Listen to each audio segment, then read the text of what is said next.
Greetings, comrades. Welcome to All Power to the People podcast on Grown Folks Talking, Express Yourself Internet Radio via the Huddle Team app. We meet every Sunday at 12 p.m. Eastern Time. We discuss local, national, and global events that impact the material conditions of the people and provide viable solutions. We are here to find those tired of the way their lives are socially constructed. As Panthers, we use dialectic materialism. As Dr. Huey P. Newton stated, power is the ability to define phenomena and make it act in a desired manner. From combating the housing crisis to police patrols, we are the vanguard in place to serve our communities. The purpose of this program is to highlight contradictions in the electoral process, which Western culture calls politics. Politics is the struggle for resources. Participating in America's electoral process has only taken resources from the people and handed it to the oligarchs and the professional managerial class that serve them by maintaining the status quo through coercion. We know that power lies with the people, and it is our duty to organize and educate the community so that they can fight for their own liberation. So please, join us every Sunday at 12 p.m. You can join by downloading the Huddle Team app, join online, or call in. The app and joining online is free, but if you call in, standard messaging rates may apply. Links to the show will be provided in the caption. This is General Secretary Patience of the new Afrikan Black Panther Party, NAB PP North. All power to the people. Let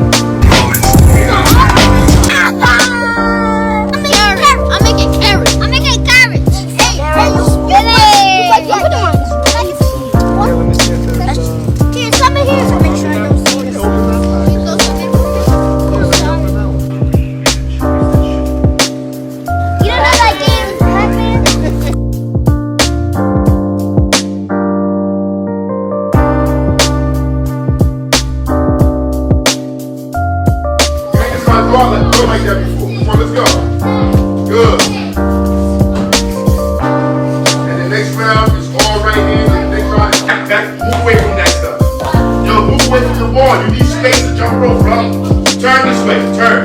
A party that gardens together stays together. This is the People's Garden. We are setting up. From help of our good friend, Sergio. It's part of the United Panther Movement. The United Panther Movement are those who believe in our 10-point program, which is basically providing services to the community. Free breakfast program, free food program, free health clinic, pig patrols, and we have programs for the kids, after school programs, summer camps. We do all of this because we understand the importance and the needs of the people. So we're planning the community garden. This is the garden for the people. But we need help. We need help from you guys. So join the United Panther Movement. To learn more, contact General Secretary Patience at 862-283-9917 or email patiencerow@yahoo.com. That is in PATIENCERO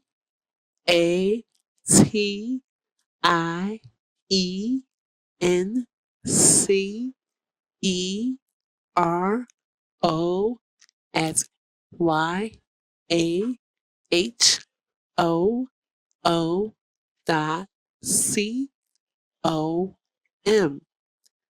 To help support the work we do, please send donations to Cash App, $ I live for the people, or Venmo /Zelle at phone number 862-283-9917. This is General Secretary Patience of the New African Black Panther Party, NAB PP North. All power to the people. General Secretary. Hi, this is Andy. African. We see you, Andy. I see you. How y'all doing? Outstanding. All power to Oh, the people. yeah. Outstanding. That's Man, we great. we got a good conversation here. Hey, Andy, when I listen to this audio before we do the show every Sunday, Yeah. it's like Carter G. Woodson is here right now.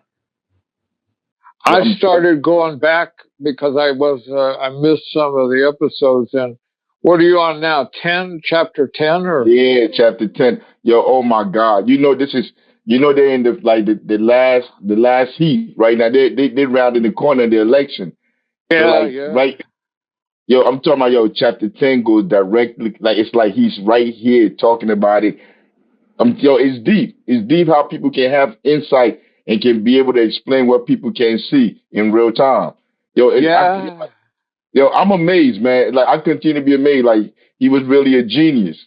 I mean, and the show that we doing today is basically like I could have just let him do all the talking, and you're gonna see when I get to it. But hey man, how you doing, everybody? Welcome to All Power to the People, Grown Folks Talking. Express yourself. We have conversations here that are serious, that are meaningful, that are the purpose of these conversations is to find ways to solve our issues in our community. Point blank. That's it. I mean, that's the only reason why we're here doing this. Nobody's getting paid to be here. I'm not getting paid to be here. You're not getting paid to be here. Nobody's getting paid. We're here only because we want to change the conditions in our community. That is the only reasons why we're here having these conversations. I mean, and I'm about to get to it, man, because I'm telling you. Thank you, computer lady. But it's sometimes I feel like I'm going crazy. Like when I look out into the world, I was talking to Poppy about this the other day. When I'm looking out into the world and I see what's going on, I see how people are reacting to certain things. I see what people are willing to say. I couldn't do it. I couldn't stand in front of a room full of people and just lie. It's like that's not in me. And it's like I'm not shy. I mean, I could speak anywhere. I'm not afraid of anything. I'm not afraid of anybody. But my life is based on integrity, sincerity, being sincere in what I really truly believe. And to be in front of a room full of people, thousands of people standing there, and you're lying, it has to be a mental thing. Because it says something about that individual. But let me play the video. Let me get on with the show real quick. Chapter 10. This is 21 minutes. I don't want to be stopping it. I don't want to be stopping it because I want to breeze through it. So I'm going to try to let it go for a couple of minutes, maybe to the 10-minute mark before I say something. I'm going to try. But it's hard. It's hard because like right from the gates. Right from the gates, he getting right into it. I might stop it with a minute in. I don't know. Let's see. Let's see how we go. Mama, I'm going to hit the play button so I don't start it all the way from the beginning so you don't have to talk about me later. The loss of vision. The loss of vision. That's the beginning of this chapter. That's deep. The loss of vision. Vision for what? If you're just coming in, we're on chapter 10. The name of this chapter is Loss of Vision. What vision? Vision for what? Vision for where we would go as a people after slavery. Because remember, this book is written right after slavery. And it's talking about where we're going, how we're going to survive as a people in the reality, in the world that we find ourselves in. Vision. Listen to him as he continues. History shows then that as a result of these unusual forces in the education of the Negro, he easily learns to follow the line of least resistance rather than battle against odds for what real history has shown to be the right course. Instead of fighting against the system, because we've been educated by the system, We have no vision. We have no fight in us. We rather just go through. We have to just put our head down and just go through to make sure like nobody pays attention to us, because there's penalties, there's consequences to fighting back. Like that's what we learned through our education, the miseducation, our miseducation, miseducation that's pushed upon us, that's oppressed. Where does this miseducation come from? What is he talking about? Because we're not just listening to be listening. Who is miseducating us? He's saying the school, the public school system, the school system in the United States of America, those are the systems that are miseducating us. Is that what he's saying? Because if that's what he's saying, then you understand where you're coming from. Who is telling you is miseducating you and taking away your vision? Because they miseducated you, they took away your vision. So you have no vision no more. You can only see what they want you to see. A mind that remains in the present atmosphere never undergoes sufficient development to experience what is commonly known as thinking. No Negro thus submerged in the ghetto then will have a clear conception of the present status of the race or sufficient foresight to plan for the future, and he drifts so far toward compromise that he loses moral courage. The education of the Negro then becomes a perfect device for control from without. Those who purposely promote it have every reason to rejoice, and Negroes themselves exultingly champion the cause of the oppressor. The schools that we send our children to is being controlled from the outside. Yeah, the people that look in those schools now, today, in 2024, they look like us. They look like our children. Yeah, it's us that's doing it. But the education, the curriculum comes from the outside. He's talking about the ghettos. What, 1920, 1930? He's talking about our reality in the ghettos. Ain't none of this new.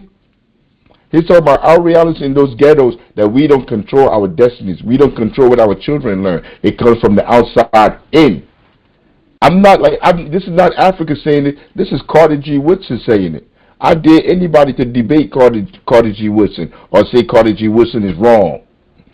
This is not what Africa saying. Carter G. Woodson is telling you. Our communities, our ghettos are being controlled from the outside. Like that's the curriculum. The curriculum that is pushed upon our children. And we're going to get into this. As the show go on, we're going to get into all of this. And you're going to see the importance or the danger. A comparison of the record of the spokesman of the race today with that of those of the 18th century shows a moral surrender. During the prolonged struggle between the French and English in America, the Negroes held the balance of power at several strategic points and used it accordingly. Today, the Negro finds himself inconsequential because he can be parked on one side of the fence. The same balance of power was evident also during the American Revolution, when Negro soldiers insisted on serving side by side with others. Today, many Negroes are content as menials in the army. At that time, Negroes preached to mixed congregations. Today, we find Negroes busy separating them. The 18th century Negro resented any such thing as social distinctions. Today, Negroes are saying that they do not want social equality. Negroes of the epoch said with the ancient poet, "I am a man and deem nothing that relates to man a matter of indifference to me." Today, however, the average Negro says, "Now I am a colored man and you white folks must settle that matter among yourselves." At a still later date, the American Negro showed more courage than he does today with all of...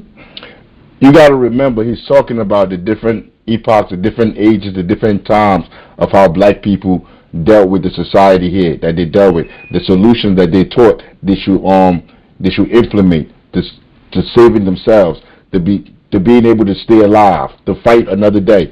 That's what he's talking about. At one moment, they wanted to segregate. In his period, he's saying there are people that want to segregate. But I stopped that to say something, and you're going to see it later on as the video goes on, as the show goes on. These people that he's talking about are speaking for the people, are not the people.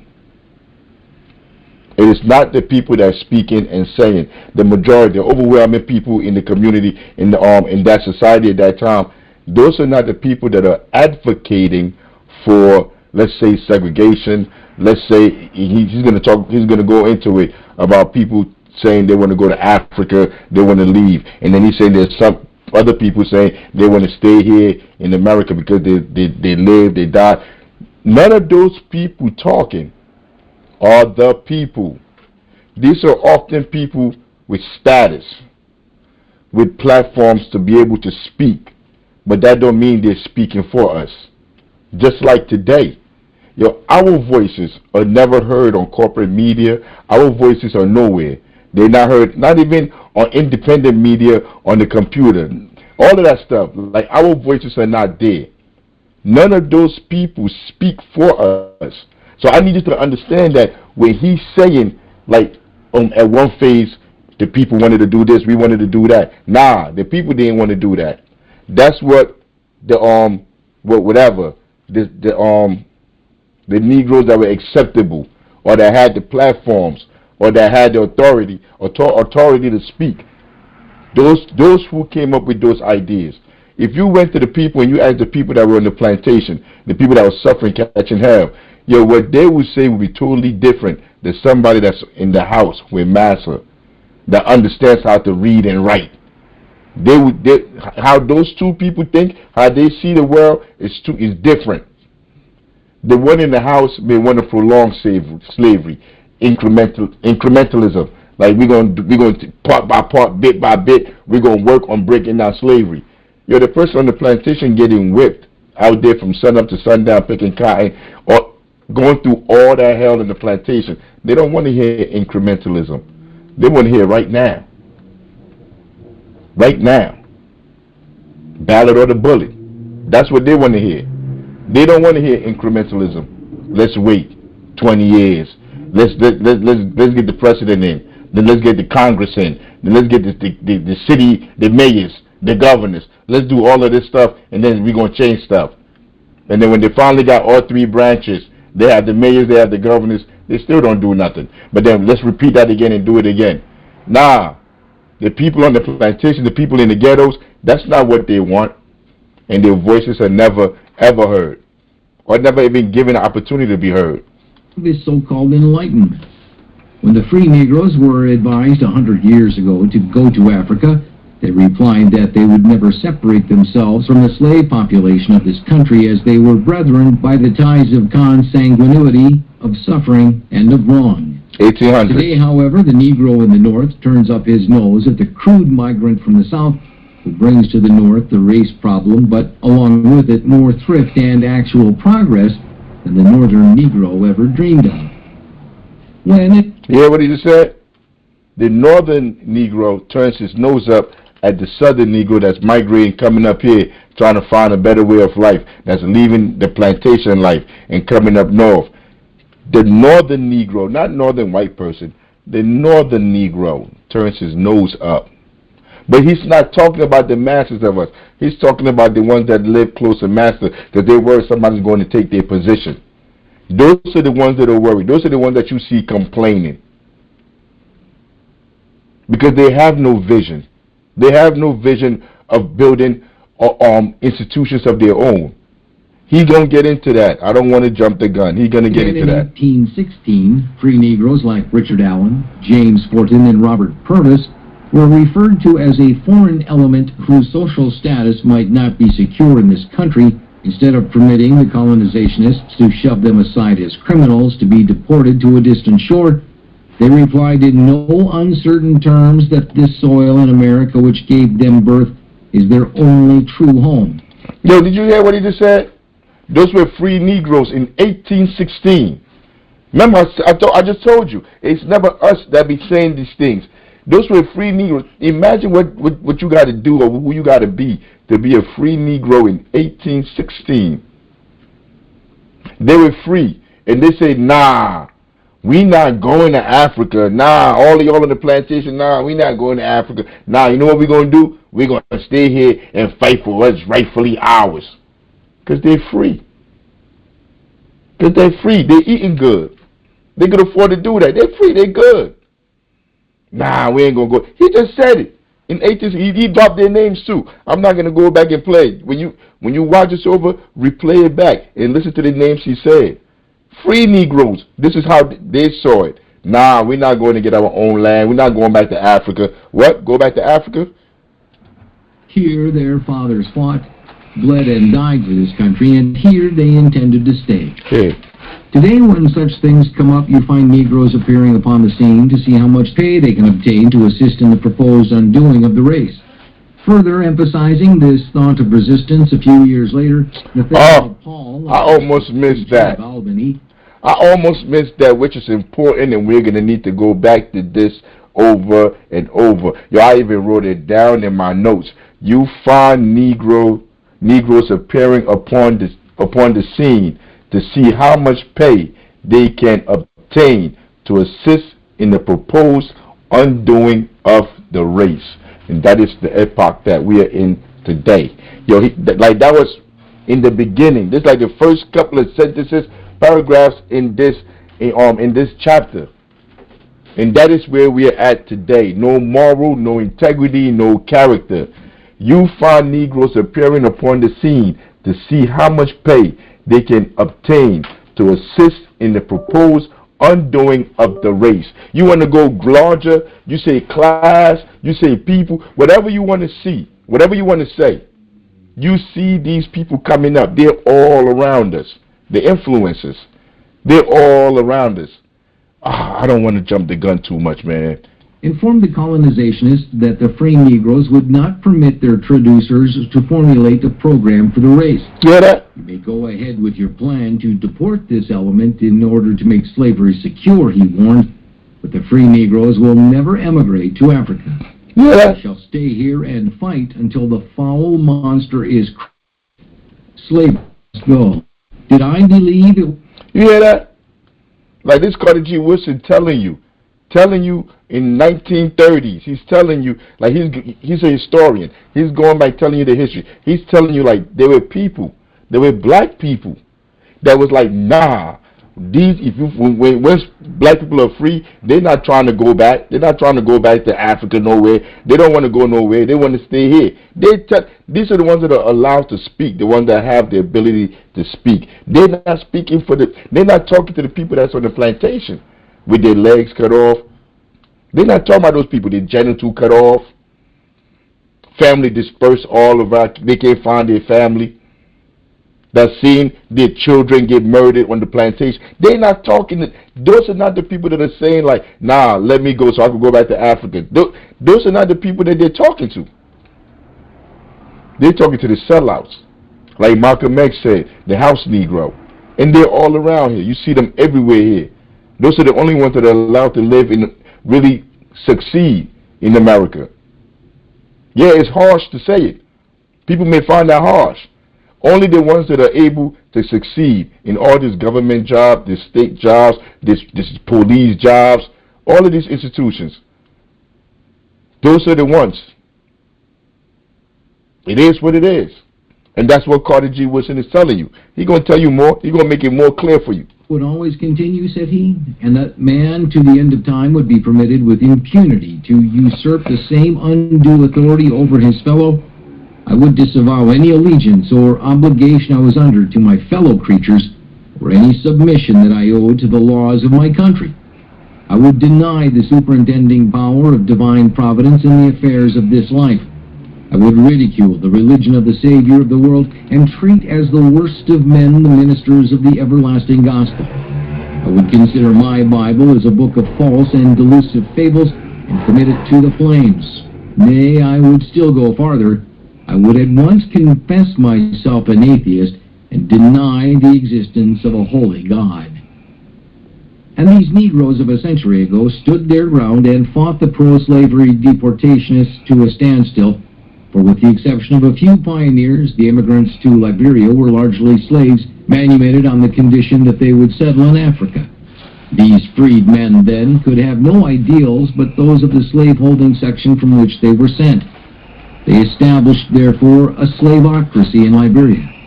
If Liberia has failed, then it is no evidence of the failure of the Negro in government. It's merely evidence of the failure of slavery. Guess who from Liberia? Guess who from Guess whose mother's from Liberia? Yo, he's talking about Liberia. You see, like most people, like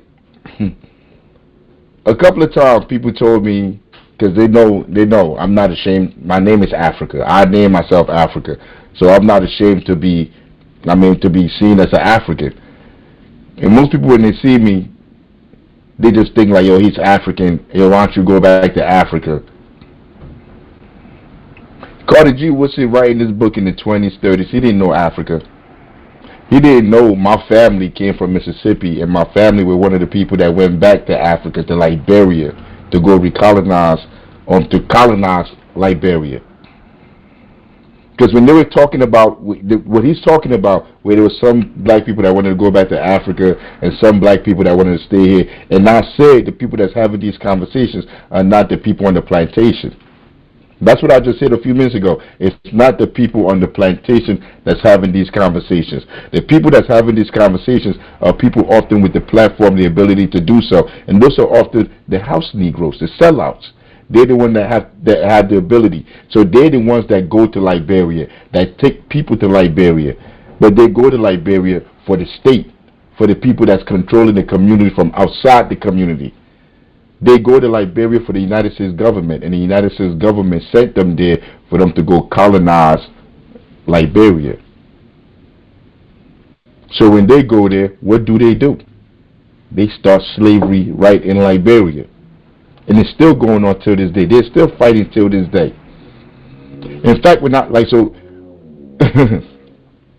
So they go there in Mississippi. That's how my mother got there. So my father and my mother ended up migrating to America. When they come to America, I end up going to Africa. And on my way back to America, because I was raised in Nigeria with my father, on my way back to America, stopped in Liberia, I think in '89. Guess what was going on? A civil war in Liberia.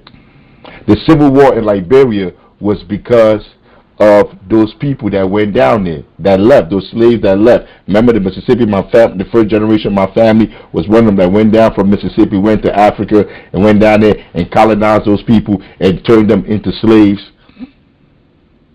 In '89, when I was coming from Nigeria to America, we had to go through that war. My mother had to take us through that war. My brother got caught in the war. My mother left from the United States of America. She left from here, went into Liberia to go find my brother in the war, because she couldn't go into Liberia. There was a war going on. She had to go into Sierra Leone, or I think a country like next door, and then find passageway into Liberia to go find my brother. You see, but all of those things were not planned by the people. These are circumstances set up, put in place by people we don't even know. By a system that we have nothing to do with. They put all these things in play. And we have to live them out. We have to live out this reality. Yeah, when I read history, it shows me all of this. It opens up the book. General Secretary, you wanted to say something? Yes, and guess who else is from Liberia? Who? I was born in Liberia, and my family were the natives that got colonized or whatever, recolonized by your parents' family who came to the country. So it came full circle, and look, we're here together. Full circle.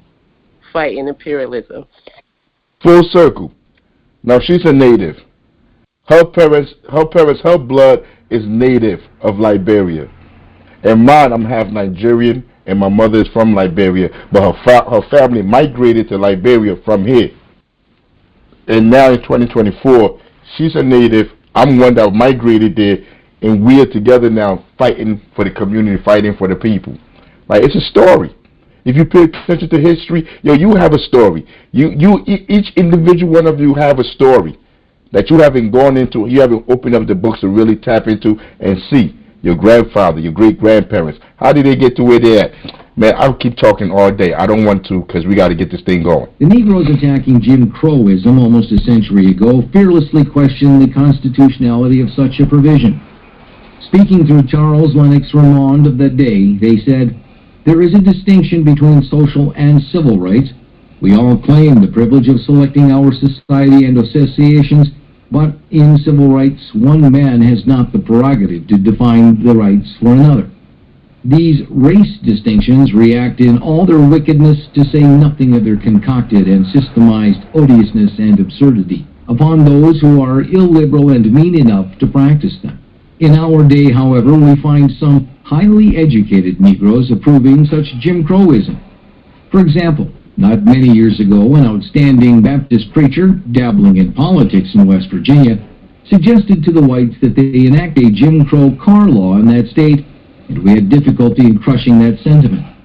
A few years thereafter, the author heard one of our bishops say that he should not object to such separation, for we want to be by ourselves. When this distinguished churchman died, the traducers of the Negro lauded him to the skies, and thoughtless members of the race, thinking that he deserved it, joined in the loud acclaim. In this way, the large majority of educated Negroes in the United States have accepted segregation and have become its fearless champions. Their filled but undeveloped minds do not enable them to understand that, although an opiate furnishes temporary relief, it does not remove the cause of the pain. In this case, we have yielded on principle to satisfy the mob, but have not yet found an ultimate solution of the problem at hand. In our so-called democracy, we are accustomed to give the majority what they want rather than educate them to understand what is best for them. We do not show the Negro how to overcome segregation, but we teach him how to accept it as final and just. Numerous results from this policy may be cited. The white laboring man refuses. I got to go back. I got to go back. False tradition that the I'm going back a second. Fear how to overcome segregation of the problem at hand. In our so-called democracy, we are accustomed to give the majority what they want rather than educate them to understand what is best for them. We do not show the Negro how to overcome segregation, but we teach him how to accept it as final and... Now think about what he just said. And that's why I've been saying sometimes, like, I don't know if he being funny or what, man. Nah, but like, sometimes I don't understand. Like, even what he just said just then, about not teaching them how to how to defeat segregation. They're not going to teach that. The system is not going to teach that. It's not. And he said, in our democracy. What democracy? I don't know if he's being sarcastic, but America was never a democracy. In the 20s, 30s, 40s, 50s, America is not a democracy. Like, that's not even something to even argue about. And we're going to get into that a little bit later too. Now, America is by no way, no means, 1,000% not a democracy. It is not. If it's not a democracy, what is it? And he's saying in the democracy, we don't educate the masses into knowing what's best for them. Because it's not a democracy. It's not here to educate the masses in what's best for them. It's here, and he said it in other chapters, that the education system is here to brainwash, to make us think like the system is okay, like to make us think like we have a voice in the system. He said that in other chapters. I mean, but here he's talking about the democracy. Anyway, be that as it may. But there is no democracy. And if there was a democracy, you wouldn't be writing this book. Because if there was a democracy, they wouldn't be miseducating people. I mean, this is a conversation too. Anybody that want to say something, you got a question, you're supposed to, like, you hear something in here that interests you, that like, oh man, I never thought about that before, I never heard that before. Say something. Say something. Let's have the conversation. Just. Numerous results from this policy may be cited. The white laboring man refuses to work with Negroes because of the false tradition that the Negro is an inferior, and at the same time, the Negro, for the same reason, becomes content with menial service and drudgery. The politician excludes the Negro from the councils of his party and from the government because he's been taught that such is necessary to maintain the supremacy of his race. The Negro, trained in the same school of thought, accepts this as final and contends for such meager consideration as the bosses may begrudgingly grant him. An irate resident in an exclusive district protests against an invasion by Negroes because he has learned that these poverty-stricken people are carriers of disease and agents of crime.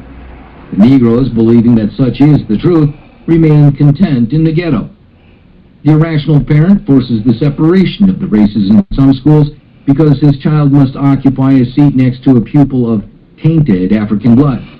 The educated Negro accepts this as inevitable and welcomes the makeshift for his people. Children of Negroes are excluded from the playgrounds because of the assertion that they will contaminate those of the white. The Negroes, yielding, settle down to a policy of having their children grow up in neglected fashion in the most undesirable part of the city. The Negro is forced to ride an age. What's up, Andy? Let's see. Yeah, I just want to say I think that this is really important to understand politically now because the ideas that that he's putting forward have been somewhat buried for a long, long time. So that, you know, the idea of integration wasn't really a valid idea because it was a nice thing to do, or, you know, because the liberals wanted it. It's like integration is supposed to mean what he's talking about, which is absolutely full rights, absolutely full voice in all decision making, absolutely equality, so that the fight for equality demands integration in the sense that integration means full equal rights, so that everything that separates the people, the class, you know, works to the advantage of the capitalist class, and that sort of seems like counterintuitive, but it's sort of not. They really depend on this division in order to rule. So people hear the thing like a house divided against itself cannot stand, or you know, to rule by you know, dividing the people. That's their modus operandi. They can't not allow that to leave that up to chance. That it's the most dangerous threat to them is that this you know, identity of goals, a vision that's held by all the people. I think this business of vision is absolutely the most important thing to think of today, because there's no vision except horror on the horizon. And if we're going to put forward a different vision, then we have to do it immediately, and we have to do it unifying. You know, I'll be speaking later today with some people here in Chicago about putting together a vision, an independent vision for our city. And I think that y'all are providing that as well, that there's the demands that you're making, the work that you're doing. It's a love for the people, and he's actually refuting separation here, and I think that because separation equals inequality. You know, it's almost like if you allow yourself to be separated, or you advocate yourself for it, you're playing into the hands of the capitalists. It's not a subjective thing that you were well-meaning to say back to Africa or whatever. That's not even the point. The point is, if you separate, that means you are taking a stand for your own inequality. It's a real profound thing that he's saying. So yeah. I appreciate it. Nah, it's really deep. Because you got to remember about the time period that he was alive too, and he understood the entire community had to come together, had to be together to be able to fight back against imperialists, against the masters. Like, it is deep to be. Well, he was intelligent. I mean, he wasn't just anybody. He worked in the coal mine, as long as being a teacher all around the world. I mean, he was a genius. I mean, and he could see that. Like, you can't do nothing in the community separated. Yo, our communities are so mixed. You can't go in and just be like, yo, I'm just coming in like, oh, this whole group of people. It doesn't work that way. That's how none of this works. The people have to come together to be able to defeat the powers that be. It has to be the people. It's really that basic. And he was trying to explain that, and he was saying, like, segregating yourself away, or saying, like, you want to just be in the ghettos. I mean, like, that is not going to change nothing. That's not going to change our material condition. I mean, he was against that. I mean, but, like, when you fast forward to 2024, that's not what they're not even making these kinds of arguments. They're not even on this level at all. All they're about is institutionalization, bringing everybody into the institutions that are oppressing them. That is what you hear from the influencers, the people that they give the platforms to speak, to reach everybody. Like when we do this video, we're gonna put it on what you call it, Grown Folks Talk and Express Yourself on YouTube. We're gonna put it on there. We're gonna try to put it out through Facebook, Instagram, TikTok, whatever. All these different. We're gonna try to put it out. But we don't have the distribution or the ability to put it on a space like MSNBC, CNN, or put it on these platforms that have hundreds of thousands of millions of people coming to come watch it. It don't work that way. We're going to have to push this stuff out. I mean, we're going to have, unless some of you decide to help push it out, we're going to have to push this stuff out, to get this content out, to get this way of thinking, to get these ideas brought up, because they're trying to stifle them everywhere. Jim Crow car to stamp upon him more easily the badge of his inferiority. The educated Negro accepts it as settled and abandons the fight against this social prescription. And thus goes segregation, which is the most far-reaching development in the history of the Negro since the enslavement of the race. In fact, it is a sequel of slavery. It has been made possible by our system of miseducating innocent people who did not know what was happening. It is so subtle that men have participated in promoting it without knowing what they were doing. There are a few defenders of segregation who are doubtless sincere. Although nominally free, they've never been sufficiently enlightened to see the matter other than as slaves. These segregation he's talking about, these ghettos he's talking about, is where we live at now. Is the communities that we live in now. We don't control the politics. We don't control nothing in these communities. We just live here. And he's talking about the people that he's talking about, the educated black people that he's talking about, that often are the ones that speak for us. He's talking about they don't care. They don't care about our suffering. That's not the purpose of what they're doing. They're only worried about themselves. That's what he's explaining right here. Nominally free, they've never been sufficiently enlightened to see the matter other than as slaves. One can cite cases of Negroes who opposed emancipation and denounced the abolitionists. A few who became free re-enslaved themselves. A still larger number made no effort to become free because they did not want to disconnect themselves from their masters, and their kind still object to full freedom. Ever since the Civil War, when Negroes were first given a chance to participate in the management of their affairs, they have been inconsistent and compromising.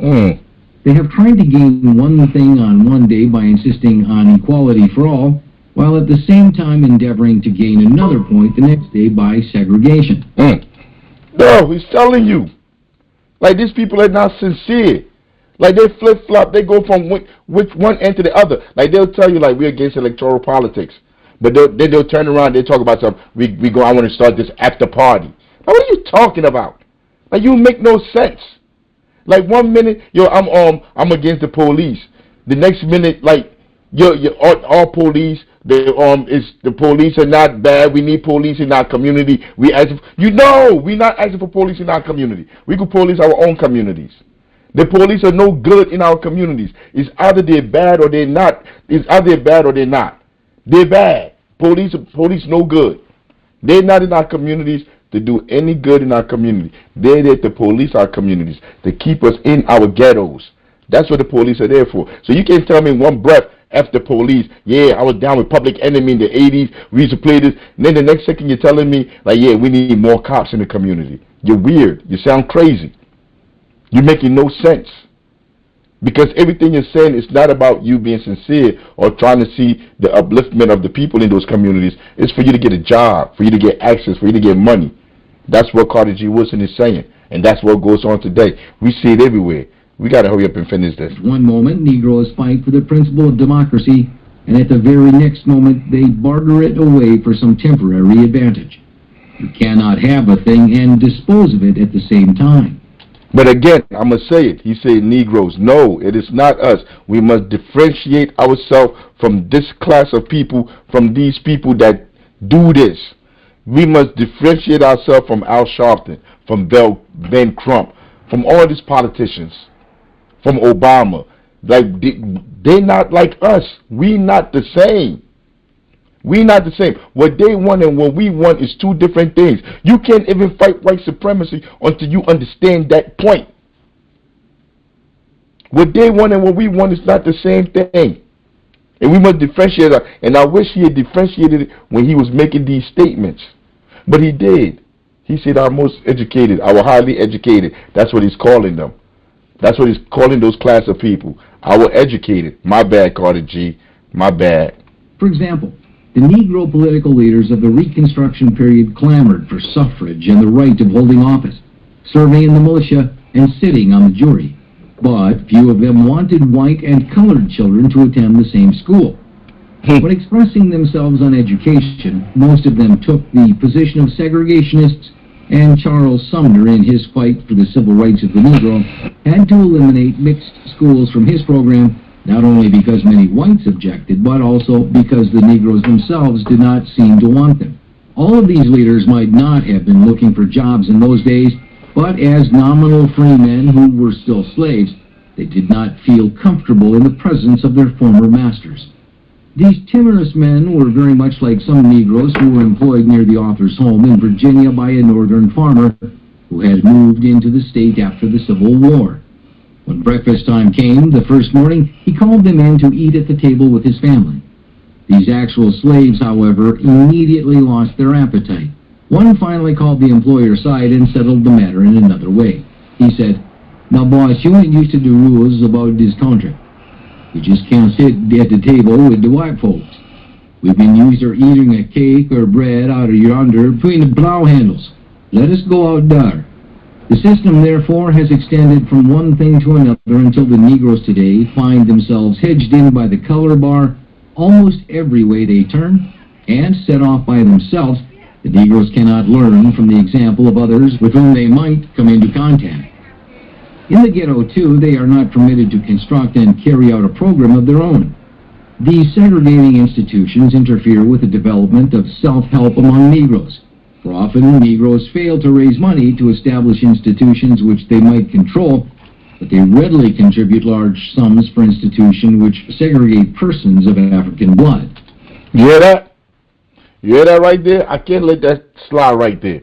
Yo, refuse to build institutions in our communities, in our ghetto, to uplift us. He just said it. These intellectuals, these middle-class black folks right now, these celebrities, these entertainers, they refuse to build institutions, but they will give their money to the institutions that are oppressing the people in the community. Yo, that's not Africa saying it, bro. That's Carter G. Woodson saying it. It goes on now. What they do, they cut money, they'll give money to the public school. They'll give money to the education department or whatever. But they'll never give nothing to the people. The same institutions that oppress in the community that has a 5% reading whatever they call it, man, proficiency level. 6% proficiency level. I'm talking out of 100%, these schools have 5%, 6% proficiency in reading and math. And these are the people that you give millions of dollars to. What was it? In Newark. Who gave the money? Zuckerberg gave all that money to Cory Booker. The schools never got better. They got worse, and worse. But Cory Booker got that money, though. That political class got that money. They ate that money while the people suffered. We went through that. See, if you at this age, at my age group, if you had children in the school system, 08, 09, 010, 11, 12, during the time when Cory Booker was in Newark, you understand what we're talking about. But you don't have to wait your generation for you to understand what has already been seen hundreds of years ago. Because it was him. It was Carter G. Woodson. Then after him, Ratchet of the Earth. Ratchet of the Earth came after this. I think C. Wright Mills, not C. Wright Mills, C.L.R. James on Black Jacobus, it was before this. It was before Miseducation of a Negro. These are all books, people telling you, putting into paper, writing it down, telling you the system that you're in, the society that you're in, and they're telling you the frauds that are there to distract you, that are there to lead you astray. We have to finish this because I want to get to some more stuff. Denied participation in the higher things of life, the educated Negro himself joins too with ill-designing persons to handicap his people by systematized exploitation. Feeling that the case of the Negro is hopeless, the educated Systemized exploitation. What is gentrification? What is gentrification? Yo, all the celebrities partake in it. All of them. In Newark, New Jersey, you got Shaq, you got Oprah. They participate in the gentrification effort in the community to push the people out of their homes. So you could bring in more expensive, homes and houses when there's no job to pay people to be able to stay in it. Where do you think those people are going? You're pushing them out. You see, but Shaq would try to explain it away. What's her name? Would try to explain it away. Queen Latifah would try to explain it away. But then when the politicians need them, they run up. The politicians that give them these access, that they work for, that they give social credibility to. Yo, Queen Latifah was here a week or two ago, holding a pep rally with the mayor of the city, with Mayor of Newark, New Jersey, Ron Baraka. They're holding a pep rally down in the university. I mean, it isn't that many people that went down there because people don't even beat. The only people that attend that stuff is the people that work for City Hall. They bring them out for them to go down there, that work for the city, that work for the mayor. They're the one that attend that stuff. But she come out here telling the people how we live in a democracy, how Kamala Harris is this, that, because they're giving her money. She's getting real estate in the community. So for that, she'll go out there and lie so she could hurt the people in the community. And then be running around shouting like I'm from Newark. These people are sociopaths, man. They are. They are. That's the definition for them. Negro decides upon the course of personally profiting by whatever he can do using these people as a means to an end. He grins in their faces while extracting money from them, but his heart shows no fond attachment to their despised cause. With a little larger... Yo, I need you to remember that part for the rest of the show. I need you to remember what he just said for the rest of the show. In fact, I'm going to bring the beat back because he's spitting right there. Let it play again. And I need you to remember this for the rest of the show that we're doing today. Even after this, I need you to remember what he's saying here. He can do using these people as a means to an end. He grins in their faces while extracting money from them, but his heart shows no fond attachment to... These are the celebrities. These are the people that are out there, the people that are supposed to be speaking for us. That's who we're talking about. The middle class, the intellectuals. That's what Carter G. Woodson is talking about right here. They smile. Like when you go to school board meetings, they tell you how much they love our kids, how they're doing this for our kids, how they're doing this for the community, even though they don't live in the community. They do nothing about our communities. They just lie. They just say what they got to say, grin in our face, so they could get that bag. The Negro is hopeless. The educated Negro decides upon the course of personally profiting by whatever he can do using these people as a means to an end. He grins in their faces while extracting money from them, but his heart shows no fond attachment to their despised cause. With a little larger income than they receive, he can make himself somewhat comfortable in the ghetto, and he forgets those who have no way of escape. Some of this educated class join with unprincipled real estate men in keeping Negroes out of desirable parts of the city and confining them to unsanitary sections. Such persons help the profiteer to collect from Negroes, thus cornered a larger rental than that exacted from whites for the same property. In similar fashion, a Negro minister sometimes goes into a community where the races are moving along amicably together in their churches and rents a shack or an old empty store to start a separate church for our people, not to supply any practical need but to exploit those who have never learned to think. Professional men, too, walking in their footsteps, impose also upon the poor innocent Negroes who do not know when they are being treated properly, and when they are not, but high fees may be obtained from them inasmuch as they cannot always go to others for service. Settling in a community with mixed schools, the educated Negro often advocates their separation that his daughter may secure a position in the system. The Negro politician is accustomed to corner the Negro vote by opening a separate office from which he may bargain with the chieftains of the machine for the highest price available. When paid off by some position which is not very lofty, this office holder accepts such employment with the understanding that he will be set off by himself as if he were destructive of the rest of mankind. In the present crisis, however, the highly educated Negroes find very little to exploit, and in their untoward condition, they have no program of finding a way out. They see numerous instances of Negroes losing their jobs in white establishments. In fact, these things occur daily. Janitors who have been giving satisfaction are abruptly told that they will no longer be needed. Negro waiters in hotels are being informed that their places will go to white workers. Negro truck drivers are ordered to step down and let the needy of the other race go up. We hear so much of this that we wonder what the outcome will be. In this readjustment, of course, when there are fewer opportunities left for those who cannot or do not have the opportunity to operate machines, the Negroes will naturally be turned out of their positions by their employers, who think first of their own race. In the ultimate passing of the Depression, however, Negroes will not be much better off than some of the whites now displacing them will rise to higher levels. The menial Negroes, the aggregate of parasites whom the highly educated Negro has exploited, will not be needed on tomorrow. What then will become of our highly educated Negroes who have no initiative? We've appealed to the talented tenth for a remedy, but they have nothing to offer. Their minds have never functioned in this Who's the talented tenth he's talking about?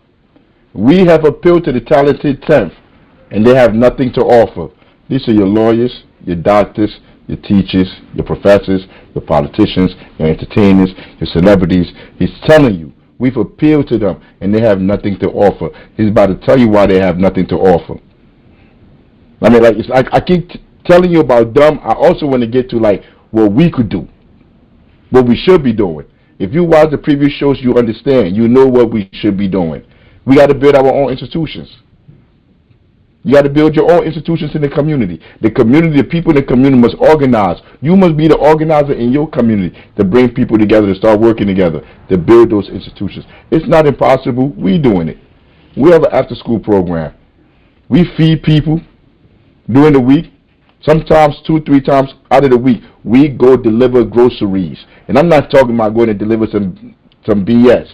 Yo, we take food, salmon, chicken, steak, all kind of stuff in there, vegetables, apples, all bananas, whatever, celery, whatever you could think about, you go to the store to go get, we put them in them boxes and we go to people to go deliver it. We don't charge them.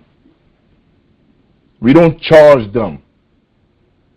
We deliver that. Somebody in the community provides us the food for us to go out and deliver to people. We feed hundreds of people. That's the work that we do in the community.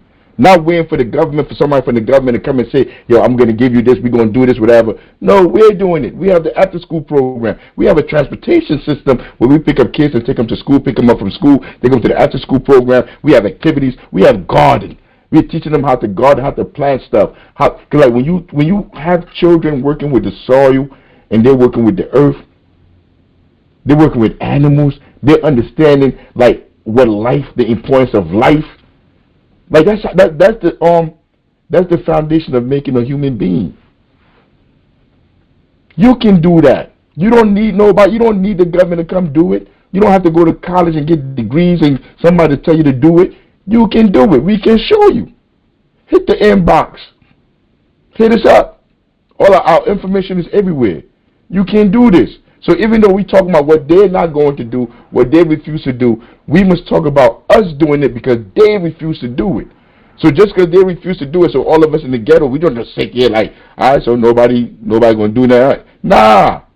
That ain't how it works. We fight to liberate ourselves. And that's how it's always done. The fighting is always done by the people. It's not done by those aristocrats, by those people, the intellectuals. It's not done by the politicians. The fighting is not done by them. They're not the ones that die, that shed their blood. It's the people, the masses of us. It's the one that our blood is soaking the ground in Virginia, North Carolina, all these places where they had the Civil War, all these wars they had, all these slave rebellions. It's our blood that's spilled. It's our blood. We don't need to listen to them. We don't have to wait for them. But how you gonna know that? How you gonna know not to listen to them? All of that. If there's no institutions in place to teach you that. If there's no information space to guide you. I just did it. Impose also upon the poor innocent Negroes to start a separate church for our people, not to supply any practical need, but to exploit those who have never learned to think. Professional men, too, walking in their footsteps, impose also upon the poor innocent Negroes who do not know when they are being treated properly, and when they are not, but high fees may be obtained from them inasmuch as they cannot always go to others for service. Settling in a community with mixed schools, the educated Negro often advocates their separation that his daughter may secure a position in the system. The Negro politician is accustomed to corner the Negro vote by opening a separate office from which he may bargain with the chieftains of the machine for the highest price available. When paid off by some position which is not very lofty, this office holder accepts such employment with the understanding that he will be set off by himself as if he were destructive of the rest of mankind. In the present crisis, however, the highly educated Negroes find very little to exploit, and in their untoward condition, they have no program of finding a way out. They see numerous instances of Negroes losing their jobs in white establishments. In fact, these things occur daily. Janitors who have been giving satisfaction are abruptly told that they will no longer be needed. Negro waiters in hotels are being informed that their places will go to white workers. Negro truck drivers are ordered to step down and let the needy of the other race go up. We hear so much of this that we wonder what the outcome will be. In this readjustment, of course, when there are fewer opportunities left for those who cannot or do not have the opportunity to operate machines, the Negroes will naturally be turned out of their positions by their employers, who think first of their own race.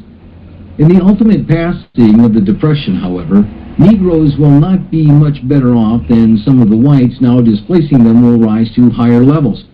In the economic order of tomorrow, there will be little use for the factotum or scullion. Man will not need such personal attention when he can buy a machine to serve him more efficiently. The menial Negroes, the aggregate of parasites whom the highly educated Negro has exploited, will not be needed on tomorrow. What then will become of our highly educated Negroes who have no initiative? We've appealed to the talented tenth for a remedy, but they have nothing to offer. Their minds have never functioned in this all-important sphere. The educated Negro shows no evidence of vision. He should see a new picture. The Negroes are facing the alternative of rising in the sphere of production to supply their proportion of the manufacturers and merchants, or of going down to the graves of paupers. The Negro must now do for himself or die out as the world undergoes readjustment. If the whites are to continue for some time in doing drudgery to the exclusion of Negroes, the latter must find another way out. Nothing forces this upon one more dramatic than when he learns that white women to the back door of Negro homes asking for their washing. If the whites have reached this extremity, and they must be taken care of first, what will be left for the Negroes? At this moment, then, the Negroes must begin to do the very thing which they've been taught that they cannot do. They still have some money, and they have needs to supply. They must begin immediately to pool their earnings and organize industries to participate in supplying social and economic demand. If the Negroes are to remain forever removed from the producing atmosphere, and the present discrimination continues, there will be nothing left for them to do. There is no reason for the lack of confidence because of the recent failure. Well, of course I can't keep going without going back to that. What did he say that we must do? It's the same thing that we're doing now, that I just explained to you we must do in our communities. Where Andy was talking about the people. He just said that. That's what he just said. We must pool our resources. That's what we must do. Must. We haven't done that since the 30s. We haven't pooled our resources to build our own institutions. Who are the people that are dividing us? Who are the people that are dividing us in society? The people that are dividing us are the imperialists. How do they divide us? They use their politicians and their institutions to divide us. Their universities, their schools, their media. This is how they divide us. That's how somebody like a little dweeb, a chump, somebody that look like Bill Gates can dictate people's lives. That's how they can do it. They use their money to control these people. There's no integrity. There's no character. There's no morals. People just bend their knees to money because they see money as access to liberation, to freedom for them. Go ahead, Andy. Yeah, I think that one of the things he's doing here is he predicts the exact situation that we're in now, whereby technology is replacing jobs on an unprecedented level. It's just going so fast, and that even the professions are jeopardized. Technology through computers has gone a long way to replacing doctors, nurses. I mean, you think about, like, if a machine can make a recommendation or prescription based on millions and millions of examples of a symptom, then the doctor's expertise is lessened. It's lessened now. They mean to replace a lot of it. They mean to replace the things that we've come to think of as the general standard are going to be replaced. That's happening everywhere as private property is not just extending, it's intensifying. It's taken over everything. And you see it in schools and stuff like that, where the public school, which was like the benchmark for the world at one time, the American public school used to be distinctly important in places like Chicago. They graduated kids out of high school that were damn near engineers. That's what they needed. Well, they don't need them now, and they're not going to pay to educate them. So we're, as the white working class becomes reduced to being, completely replaceable by machines or whatever, the possibility of class unity is there. But they're working triple time to make sure that we don't unite as a class, and that the Ras Barakas will continue to hold sway over the black community as, we're the real nationalist leaders. This kind of crap. It's going on here in Chicago big time.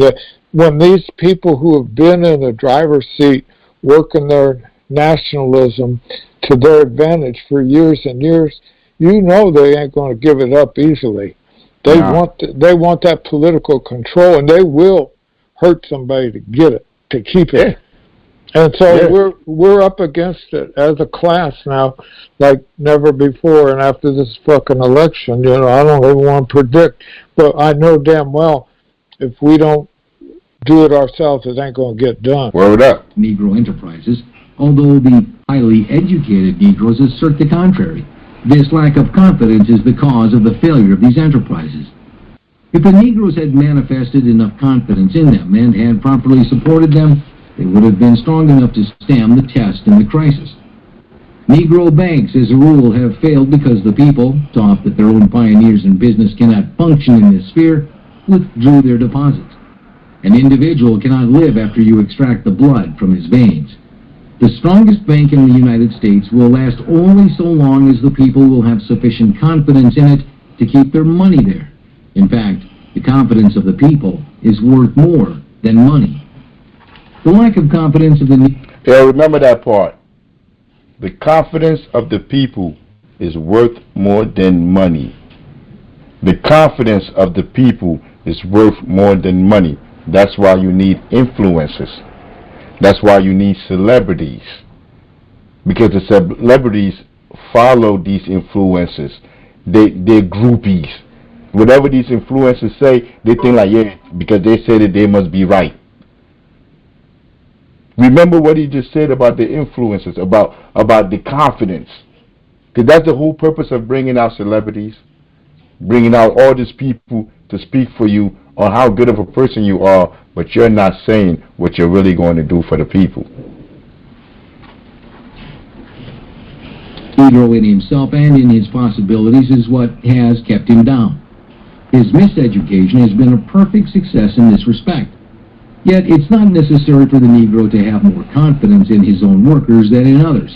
If the Negro would be as fair to his own as he has been to others, this would be all that is necessary to give him a new lease on life and start the trend upward. Here we find that the Negro has failed to recover from his slavish habit of berating his own and worshiping others as perfect beings. No progress has been made in this respect because the more education the Negro gets, the worse off he is. He has just had so much longer to learn to decry and despise himself. The race looking to this educated class for a solution of its problems does not find any remedy, and on the contrary, sees itself further and further away from those things to which it has aspired. By forgetting the schoolroom for the time being and relying upon an awakening of the masses through adult education, we can do much to give the Negro a new point of view with respect to economic enterprise and group cooperation. The average Negro has not been sufficiently miseducated to become hopeless. Our minds must become sufficiently developed to use segregation, to kill segregation, and thus bring to pass the ancient and yet modern prophecy, "The wrath of man shall praise thee." If the Negro in the ghetto must eternally be fed by the hand that pushes him into the ghetto, he will never become strong enough to get out of the ghetto. The assumption of Negro leadership in the ghetto then must not be confined to matters of religion, education, and social uplift. It must deal with such fundamental forces in life as make these things possible. If the Negro area, however, is to continue as a district supported wholly from without, the inept dwellers therein will merit and will receive only the contempt of those who may occasionally catch glimpses of them in their plight. As Frederick Douglass said in 1852, "It is vain that we talk of being men if we do not the work of men." Just now, he just said about the contempt that this class of people have for those suffering. Like when we talk about housing, we talk about people suffering gentrification.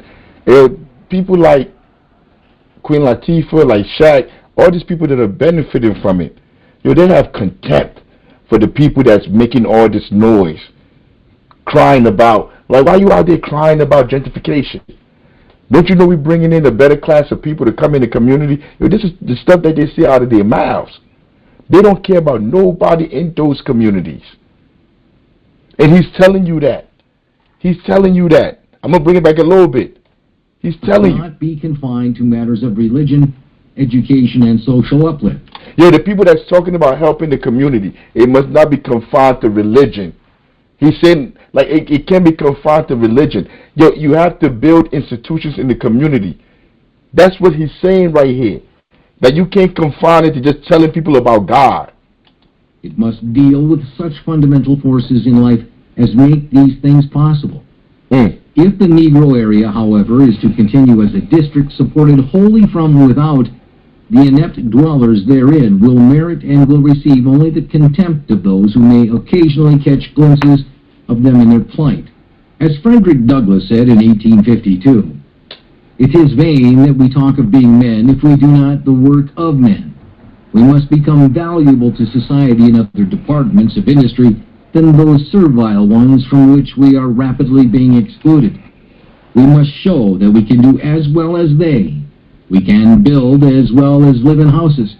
We can make as well as wear shoes. We can produce as well as consume wheat, corn, and rye. Then we shall become valuable to society." Society, continued Douglass, is a hard-hearted affair.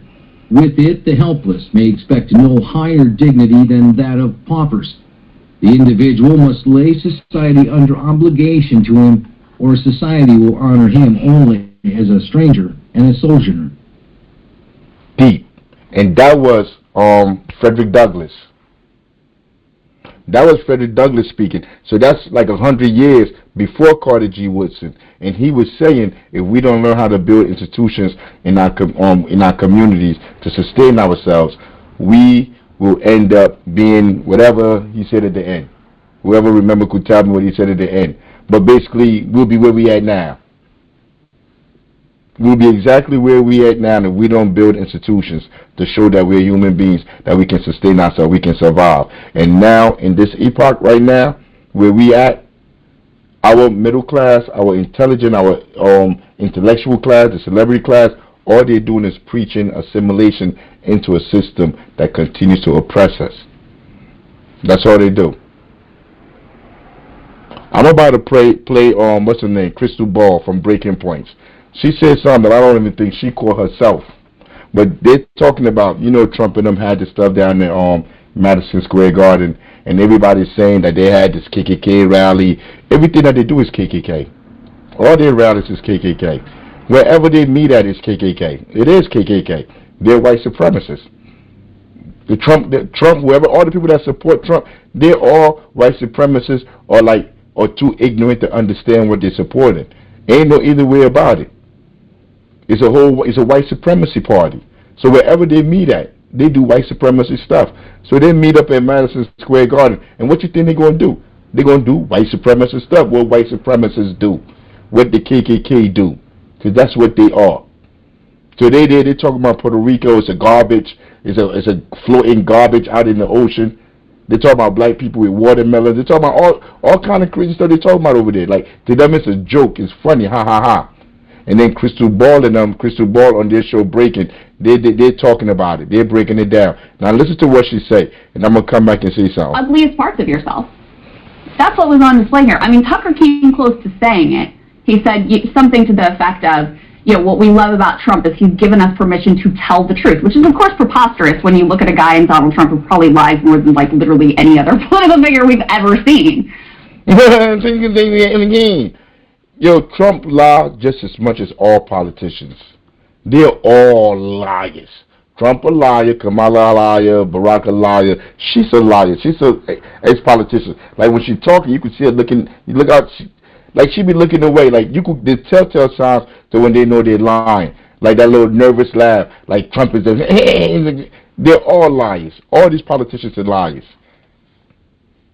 But what he means by that is, now, we can tell the racist joke about black people and watermelons, or, call Puerto Rico a pile of garbage. We can label our political opponents as the enemy within and threaten to turn the military on them, or label them literally the Antichrist or the devil, or as one MAGA-supporting evangelical pastor has been calling her, the Jezebel spirit.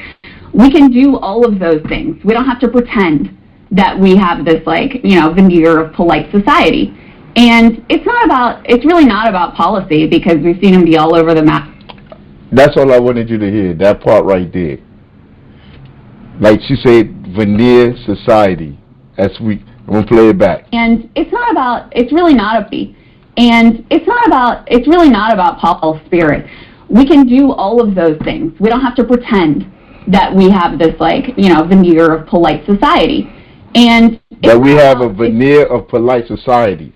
That's what you learn in America, like this veneer, that we have a polite society. I read a book by economics one time, and he was saying closed government and open government, and he was talking about how things actually work in the real life. Like in the book, he gave himself up. There's really no free markets. That's what he said. He said everything works in America through free market. It's an open government. But he was like in reality, the markets are not free, because if you don't have no money, you can't participate in the market. So the market is really not free. It's not for you. It's not for everybody to participate in. And what she just said is the same thing. That veneer, that lie that you got as an American. You have to be somewhat of a sociopath to be successful. You have to lie to yourself every day when you get up and tell yourself the police are good people. They're here to police the community. Because that's the lie that they tell you. You have to say America is a democracy. Even though you know America is not a democracy, we all know America. But like, if you want to survive in that space, in this political spaces where they're at, you have to be able to say those things and act like you believe it. And she's saying Trump is taking away that veneer of polite society. That's why they feel like they can make these jokes. I don't want a veneer society, whatever she called it. I don't want that. I want a real society. I don't want no fake stuff there. No, nothing there to blind me so I can see what the society really is. I want to see the society for what it is. That's how they think about Puerto Ricans. That's how they think about black people, poor people. I want to know how they really feel. That's how Kamala feels. Because she know Kamala is not nobody that's going to do anything, change anything. Kamala, Donald Trump, you can flip a coin. It don't matter who wins. Your life is going to be the same way. They're still going to be taken from us. It doesn't matter which one of them get in there. The only reason why we're here on this platform is to tell you and try to get everybody else to understand we have to do this ourselves. We have to organize ourselves. We're not saying to vote for any one of them, not even the Green Party. None of them. They're not going to do anything to change the condition on the ground. Period. And that's why we go through them books. That's why we listen to Carter G. Woodson to explain to us why they're not going to change anything. Because the system is in place to do exactly what it's been doing. And those people that you see going for elections fighting, they're trying to be the face of it, of empire, of imperialism. They're not fighting to change anything, to drain no swamp. What's wrong with you? Then they're not going to be making no money. And that's what she just said. She like, Trump reveals America for what it is. And that's the problem they have with Trump. Because they want to keep the lie up. They want to keep the lie up. Like that what they're doing, all the stuff that they're doing has anything to do with the people.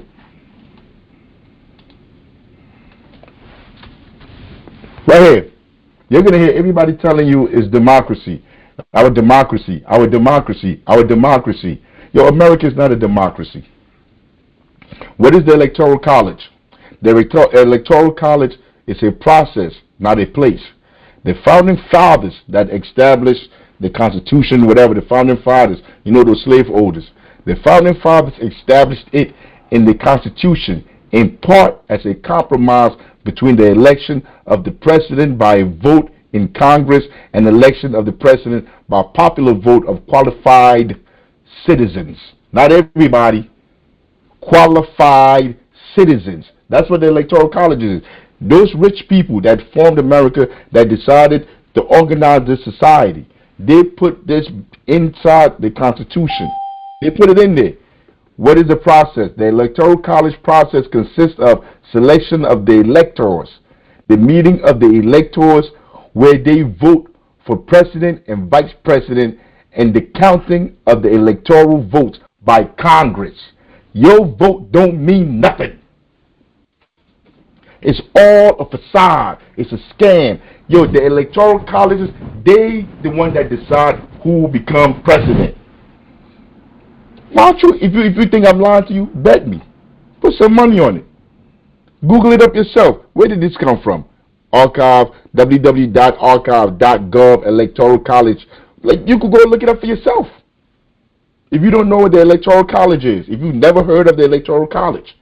So if you have an Electoral College, I showed this to the 4th and 3rd graders that come to the after school program that we teach. And I asked them, I'm like, if this is how it is, if these people are the one that decide who president, is America a democracy? They say no. You see, because they don't have nothing to blind them. They don't have nothing to shield them from the truth. They don't have insecurities.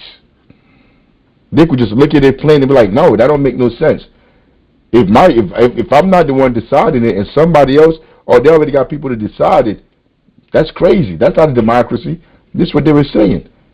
And this is what we're teaching them at our after-school programs. They get up and they do pledge their allegiance. And we ask them, what do you think about it? They said, why are we pledging allegiance to the people that killed Fred Hampton? This is what the kids are saying. This is what we're doing as New African Black Panther Party. General Secretary Patience, Captain Patience. Every day, all day. This is what we're doing. We're working with these kids. We're feeding them. We're picking them up, taking them to school. How much more can we do if the entire community was part of that effort and it wasn't just the new African Black Panther Party? If the whole entire community in Newark was invested in feeding the people in Newark, not just new African Black Panther Party. Because we got one person now that's supplying us with food, but if the whole city was involved, half of the city, a quarter of the city, 5% of the city was involved, what change can we bring about? But to do that, we must highlight these contradictions. So you're going to hear it now, because today is Sunday. They're voting on Tuesday to act like they're in a democracy. Both parties are fascist. Both candidates are fascist.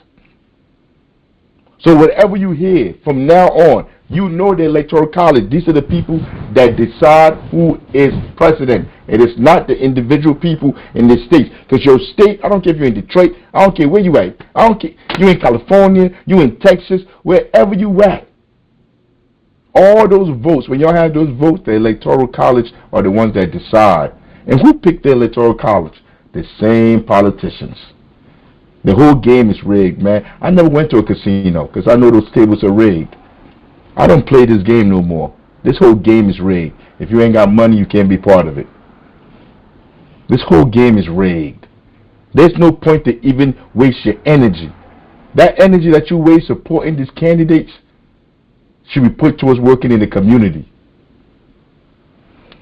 Electoral College, there you go right here. How many electors are there? How are they distributed among the states? You want me to read this? The Electoral College consists of 538 electors. A majority of 270 electoral votes is required to elect the president. Your state has the same number of electors as it does members in its congressional delegation. One for each member in the House of Representatives plus 2 senators. Read more about that. You can read on. You can go on. You see, I don't even care to read no more. All I know is the Electoral College has decided I don't need to read how many they got, who is there, what color they are, what race they are, what sex they are, what gender. I don't care. I am not the one making these decisions, so I don't care. It's not a democracy. The story is over. I mean, case closed.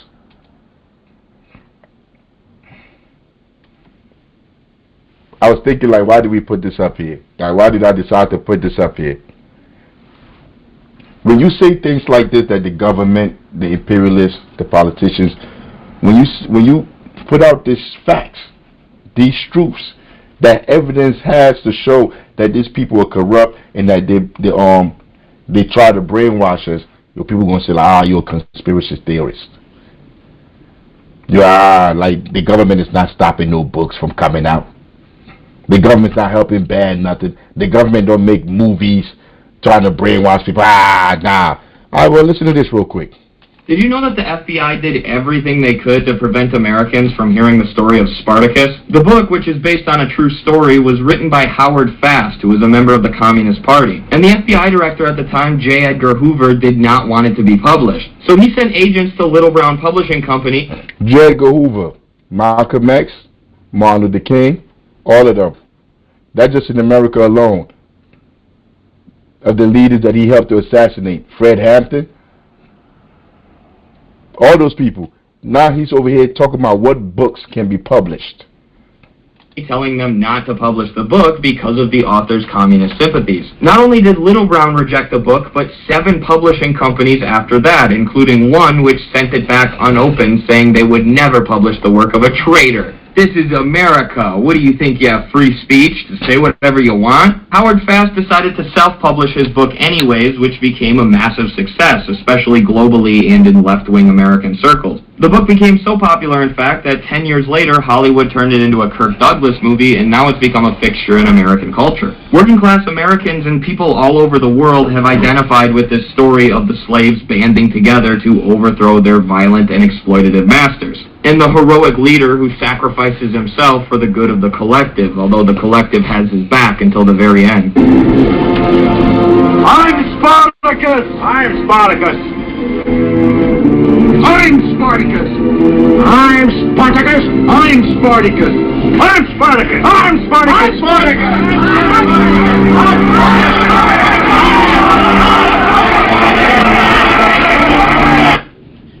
No, but What's Spartacus about? What is that movie about? It's about the slaves rising up and overtaking the masters. J. Edgar Hoover said, nah, we don't want that propaganda out there. He tried to shut the book down, not even the movie. You think it's the only book, the only movie they shut down? They talk about stopping books now in Florida, all these different places that they banning books. You think they just started banning books now? Like, y'all new to this. Y'all, like, if you don't open a book, if you don't study, if you don't read, if you only keep yourself, like Carter G. Woodson say, to that present time and space, you can't grow, you can't think. You have to educate yourself. You have to. Not only that, we have to educate each other. Not you. It's not the individual. As Panthers, it is our duty to build these institutions, because from these institutions derive the minds that can fight back against the people that we're dealing with. Because I'm about to go on now. I'm about to go on to the next slide, because it's about to get juicy now. It's about to get real juicy now. I told you last week, they brought out Beyonce. What I told you, they're going to bring somebody out. They got LeBron out. LeBron done put out a little video. All these celebrities, the people that Carter G. Woodson was just talking about in that chapter.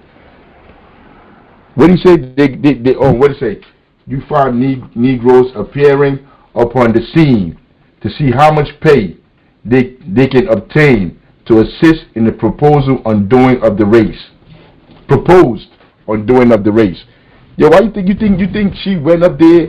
Beyonce is up there speaking up for Kamala because she really believes in Kamala and all this stuff?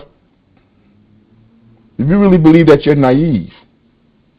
Yo, they bring these people out because they give them rewards. That is how she's able to be a superstar. She's not the best singer. That's how she has access to everything she has, because she's a tool used by these people. When they need her, every presidential election, go back and look. The Democrats bring these people out. She was out for Obama. She was out for Biden. They was all out. They always come out. LeBron, go back in history and look at all the celebrities that push these people in our communities. You really think like she said nothing up there, nothing worth hearing, nothing that Kamala is going to do that's going to change the condition of the people suffering in the community that she helped to oppress. Nothing. All these people are just up there to see how much money they could get. That's all they're doing. Social credibility. They're up there because all the people that follow Beyonce are supposed to now go out and go vote for Kamala. None of it is going to work. Yo, I'm going to tell you now, and I promise you now, I'm going to predict it here. Kamala going to lose. Nobody likes her. White people don't like her. Black people don't like her. I don't even see how she went unless they stuff the ballot box. Nobody likes Kamala. People don't even like the Democratic Party no more. Democrats don't like the Democratic Party. You know what the Democrats are? The Democrats are the Jets.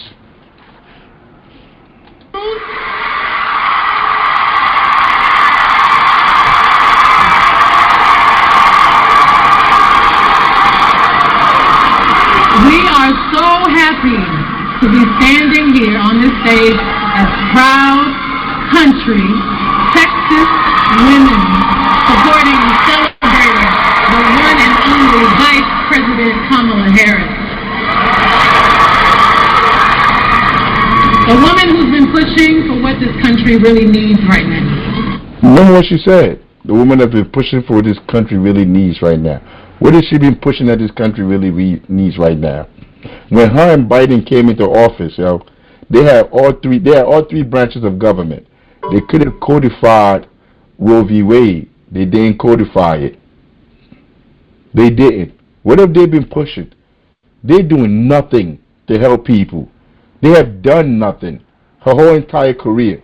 But I'm going to let these Uncle Toms, these sellouts, these frauds, the same people that Carter G. Woodson was talking about, these traitors to our race, these people, I'm going to let them tell you what this cop. I'm going to let them tell you, I'm going to let them try to convince you to go vote for the sociopath, to go support this person. Because we started off with Carter G. Woodson. He's telling us about the miseducation, all of it, about how the institutions who educate us, how the intellectuals are the worst. They're useless to our people because they've been organized, they've been socialized to work for the institution, not the people. These celebrities, We came from there. We all the way here now. Now you're listening to these sellouts. These are the people that Carter G. Woodson was talking about. I'm going to let you listen to them. Listen to what they're saying today in 2024. Unity. It's impossible not to feel the energy. Because, like, I know, but before I go on, remember, like, they're acting like we are free now. The people are free now. The people are no longer under bondage. The people are not being oppressed. Everybody, like, we live in a democracy, and everybody is free. Like, this is the veneer, the sociopathic behavior that they're exhibiting, and we're all supposed. Those of us that are in the ghetto, catching hell in the ghetto, going through gentrification, going through high food prices, going through bad water, poison water, going through all these things that we're going through, and we have nobody to address these issues. We can't address these issues. The federal government, the states, nobody would address these issues. The horrible schools, horrible everything. They, look at them, they're smiling. Life is perfect. Everybody, we're in America. The streets is paved with milk and honey. Like, that is what they're giving out. They're not giving out the energy of what the people are feeling right now. This is what they're giving out. In this room, the positivity, the community, the humanity. We are at the precipice of an incredible shift, the brink of history. She doesn't say nothing.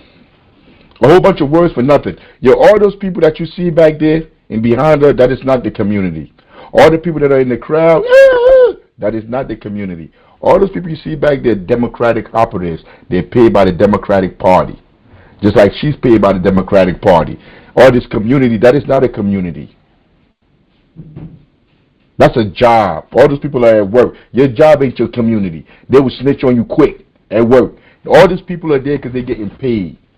They work in the government somehow. These people are just not normal people that just left out their house and like, yo, I'm going to go to a Kamala Harris rally. Woo! That's what we're going to do. Yo, they work some way, somehow. They're eating off the Democratic Party. That's why they're supporting it.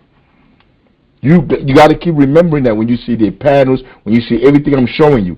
This is not you, and this is not me. We wouldn't be there. They wouldn't even let us in. I'm not here as a celebrity. That's the only reason why you're there. That's the only reason why you're there is because you're a celebrity. Like, they just lie. She still hasn't said nothing yet that Kamala's gonna do. I'm here as a mother.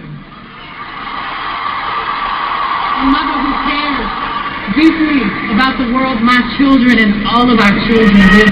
Your child don't grow up in the same world my child grew up in. Your children don't grow up in the same world my children grew up in. That's reality without the veneer. You see, and that's what Trump would say to them. You see, because Trump played real politics. Trump wouldn't say the stuff that they say. These people are frauds, man, and they're bad scammers at that. We don't have the same. Your daughter don't breathe the same air my daughter breathes. Your daughter don't eat the same food my daughter eats. Your daughter don't go to the same schools my daughter go to. Nah, we different. We not the same. Y'all not like us. You don't have the issues that we have. The issues you have is trying to bleach your skin, trying to look as white as possible. We don't share those issues. I have no problem with my blackness. A world where we have the freedom to control our bodies. A world where we're not divided. Our past. I can't no more. Yo, if you want to listen to this, you can go Google it up and you go look it up. Beyonce endorsement of Kamala Harris, because this is what she goes on. She goes on to say the first black woman, all of this rhetoric, but nothing to deal with housing, nothing to do with gentrification, nothing to do with the hell people are catching, the horrible schools, nothing about none of that. You care about women's health care, whatever. I just told you. When they came into office, when Kamala, when they came into office, they had all three branches of government. What they do? Did they codify it? Nah. Did they do anything for the people? No. They didn't do nothing. That's why nobody's going out to vote for her. I'm about to skip this. I'm done. I don't want to hear her no more. Or even this one. This is worse. This is going to probably like 3 seconds. I'm cutting her off. J-Lo. That's She got married 3 times before she was done with this. Hello, everybody! Yes! Yeah. Buenas noches, Las Vegas! Now, you guys know I'm no stranger to this town. No. I've been on stage here many, many times. Too many times to count. But this is the most important stage I've ever been on. And let me tell you, it has never felt the way it does tonight. It has nothing to do with me and everything to do with you. The energy in here is just electric. Can you guys feel it? Can you feel it? Can you feel it? Yo, when have you ever seen her come out when people are being shot down in the streets? Houses, people have no... She's here, it's for us? She here for us, she care about people? You think J. Lo care about people? These are actresses, celebrities. She's an actor. She's up there, and she's doing a bad job of acting. She don't even know what to say. She has nothing to say. She just up there, she just freestyling right now. With all the plastic surgery, looking like a plastic Barbie doll. You not like us? Nothing about you is like us. Yo, that dress probably it's probably like a couple of months of rent. You not like us. Yo, we in a class war, and these people are the people that we supposed to be. You got to be careful what you say on here, man, because they're gonna start banning YouTube and all of that. But these people are dangerous. These are the most dangerous people in the society. These are the Hitlers of our society. All these fake celebrities, all these people that will go up there and get deals, get real estate deals, fatten up their pockets for them to go out there and tell people to support people that are sociopaths. These are the real dangerous people, yo. Not no drug dealer. Yo, they got the drug dealers by a mile. They got them by a mile. This is LeBron. This is LeBron right here. You see, he too cowardly. LeBron a coward. One second, Chairman, before you go off J-Lo. It's a coincidence that they're picking these celebrities that are probably going to end up in trial with Diddy pretty soon. Oh, yeah. She was in there. She in them Diddy videos. Even LeBron. Yo, you stupid. You stupid. That's why they got Diddy somewhere in the basement somewhere. Can't nobody hear from Diddy right there, man. But this is LeBron. He's a big coward. Like, this is something that LeBron would do. Because he's a coward. He'll come out. He put out a video. His face not on there. His voice not on there. But he just played a video to say, like, yo, go vote for Kamala. Let me play the video, man. All right. Heck yeah. Cool black guy. That's one of my buddies. We had fun. We carved watermelons together. But see, that was at Madison Square Garden. Like, look at him. You think this dude would stand in front of any one of us and make any of these jokes? I told you they're the KKK. Look at him. He don't look like KKK to you? He just missing his white robe. But this was at Madison Square Garden where they had the Trump thing, whatever, rally. And he over there talking about watermelons. But that's the first one that LeBron played. Of course that's what he's going to play. Because like we talked about in previous shows, all they talk about is black, black, black, black, black. They try to ignore the class dynamic that they're in. So they're going to pick on the racial stuff. They're going to try to blind us with the racial stuff so we could excuse the class treachery by these people. Bro, like, you ain't fooling me, bro. It was awesome. No, I'm not a racist. They're taking black jobs now. The whole country's going to be like, it'll be like Detroit. A lot of it's about the genes, isn't it? Don't you believe? They're poisoning the blood of our country. Troublemaker. These are troublemakers. Look, I love the old days, you know? You know what they used to do to guys like that when they were in a place like this? They'd be carried out on a stretcher, folks. Like to punch him in the face, I'll tell you. Now, if you had one really violent day, like one rough hour, and I mean real rough, the word will get out, and it will end immediately. But we're going to indemnify police officers and law enforcement from being destroyed by the radical left. You're changing history. You're changing culture. Of course I hate these people. And let's all hate these people, because maybe hate is what we need.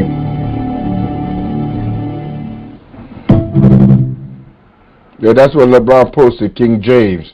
He posted that on his page, on his social media page, basically saying go vote for Kamala. But he's too chicken.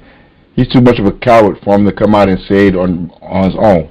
Because they know, these celebrities know how the people feel. They got people in their family that's telling them. But that's LeBron right there. Like, remember I told you, sweep. They're going to bring out all the celebrities. They got more coming. By Monday, it's going to be a whole lot more coming. But they're going to be bringing them all out. LeBron has to be careful because most of his fan base are Trump supporters. Or they go to NFL. This is the NFL people. Election day is almost here. It's our time to vote. We all know it's a big day for our country. Bigger than any game day. So let's show up for each other. Let's respect everyone. And support those who are working hard on the election. What's most important is that we stay united. We are one country. One team. So let's count on each other. Because together, we're stronger. Remember that veneer? Like, look at them up there. Yo, they all have to give the veneer that we are all free, yo. That we all have free will. They're up there. They're up there saying down, like, these are the free Negroes. The one that Carter G. Woodson was talking about. These are the free Negroes right here. And those of us catching hell in our communities, you go to the school board meeting, nobody listen. You go to the council meeting, nobody listen. Yo, you stop voting, nobody listens. Because nobody votes around here. Because they know the politicians are worthless. They know. But look at all these people. They sit on these platforms, they sit in these spaces, and this is the video that goes out to the world to make them think like this is how black people feel. We all feel like we're free. We all free out here. We're all happy with this system. Just go out and vote. Go out and vote when they know it's not a democracy. Vote for what? But look at them. That's what I told you. Celebrities, all of it. It don't matter, basketball, football, all celebrities, all entertainers, all of them, they're against the people. None of them work for the people. None of them care about the people. If they did, they wouldn't be there. Remember, it takes all of us.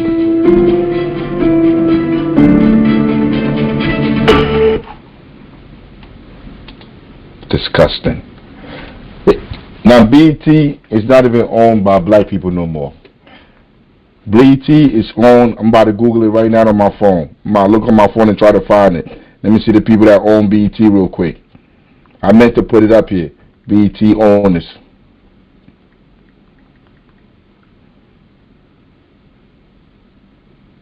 It's Russian. Paramount Global owns BET Media Group, which in turn owns Black Entertainment Television. Like, it's not owned by black people. So that they get this stunt dummies, these clowns, this Uncle Toms and sellouts that they're talking about. Look, Jermaine Dupri. Look. Yo, if you can't see right now, they're all on the screen. What's his name? What's his name right here? General Secretary. Right here in the middle. Right here in the middle in front. Or D.L. Hughley. They're all standing there. They got the fake politician from Wisconsin or something, Larry Crump. They got all this Uncle Tom that they done paid to come to this event to try to act like this is a black man speaking to the world about Kamala when this is a show. This is a show that they put together.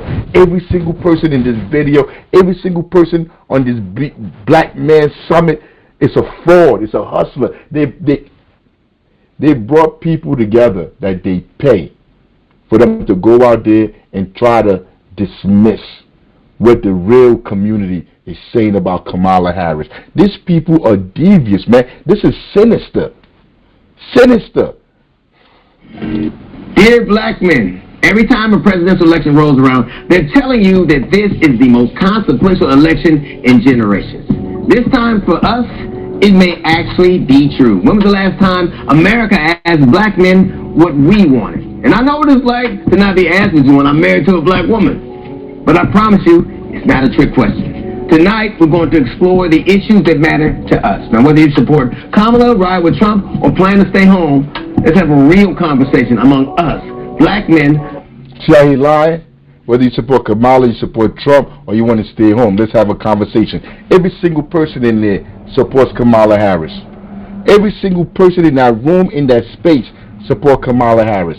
Now they're about to come the veneer, that fake sincerity, that fakeness. Like, they wouldn't allow me in that room. They wouldn't give me a mic. Nobody that's, they wouldn't even allow. I thought you say something, Secretary. Did you say something, Secretary General? All right. No, I did. Look, okay. Now, they wouldn't allow none of us in that room because they know what we're about to say is opposite from what they're going to say. The only reason they're all on this room, on this fake black TV channel with these fake black people, is to try to convince the masses of the people that Kamala Harris should be supported by us. That's the only reason why they're up there. To try to get people to go support her. Or to get people to believe in this system. And that's what Carter G. Woodson was telling us. These people, let me read it again. You find Negroes appearing upon the scene to see how much pay they can obtain to assist in the proposed undoing of the race. Undoing of the race. That's what they're up there to do, because they all get paid from it. They all get social credibility. They're all getting access. That's why they did. Look at that Trump. Out of every case, every time somebody gets shot by the police, he run up there. They got him there. That's his job. Every time somebody gets shot by the police, they've designated, like it's him and a couple of other ones. But he's the chief one. They've designated him as to be the one that go bribe the family off. We're not going to talk about no revolution. We're not going to talk about getting back at the police, getting back at the state. What we're going to do is take this check.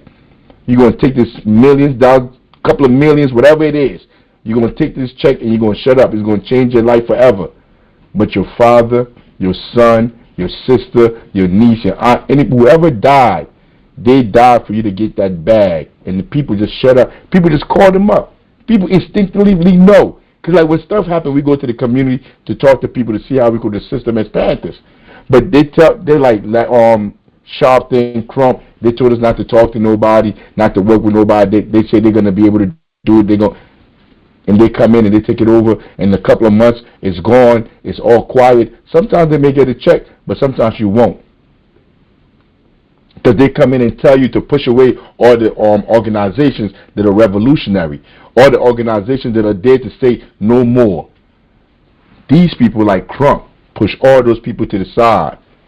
Sorry to interrupt you, Chairman, but right. Next time we should have included that video when we went to was it Bridgeport or something? When we told them to get out. When we told them to get out of Jersey. Yeah, next time. I mean, we could put it in when you're doing your edit or whatever. If you have the ability to whatever, you could put it in. But he came. Trump came to Jersey. They came here with that stuff. We rolled up there. We told them we didn't want them here. We don't want them in Jersey. You're an ambulance chaser. Like, y'all gonna come in, do all that talk and leave, and the problem's still gonna be here. And I'm keeping it a buck with you. Your family, your father, your uncle, somebody's gonna get killed in your family. The revolution, us, activism, as activists, we're not here to get you a check. We're here to make sure nobody else get killed again. So if you just in it to go get a check, you'll go by yourself. Don't try to take the people with you. Don't ask the people to come stand with you, demanding for justice, when the whole time all you want is a check so you can move out the hood. About what's really at stake in this election. This is the BET Black Men Summit. Let's get to it. Black men, as you know, are a closely watched voting bloc. I'm speaking to men directly. On a major party ticket as a DEI hire. I didn't know she was black. Her polling shows that some black men are considering voting for Donald Trump. Black men are like any other voting group. You gotta earn their vote. Tonight, with the future of America on the ballot, BET is bringing together an extraordinary group of black men to elevate their voices for real talk about the issues they face. Extraordinary group of black men to uplift their voice. Who are these black men they're talking about? Remember, I told you from the beginning, they're not talking about black people like us. They're not talking about black men like us. They're talking about their chosen Uncle Tom that they're going to platform. All those people there are not black men like us. These are their chosen Negroes that they brought up here to come and lie to the rest of us.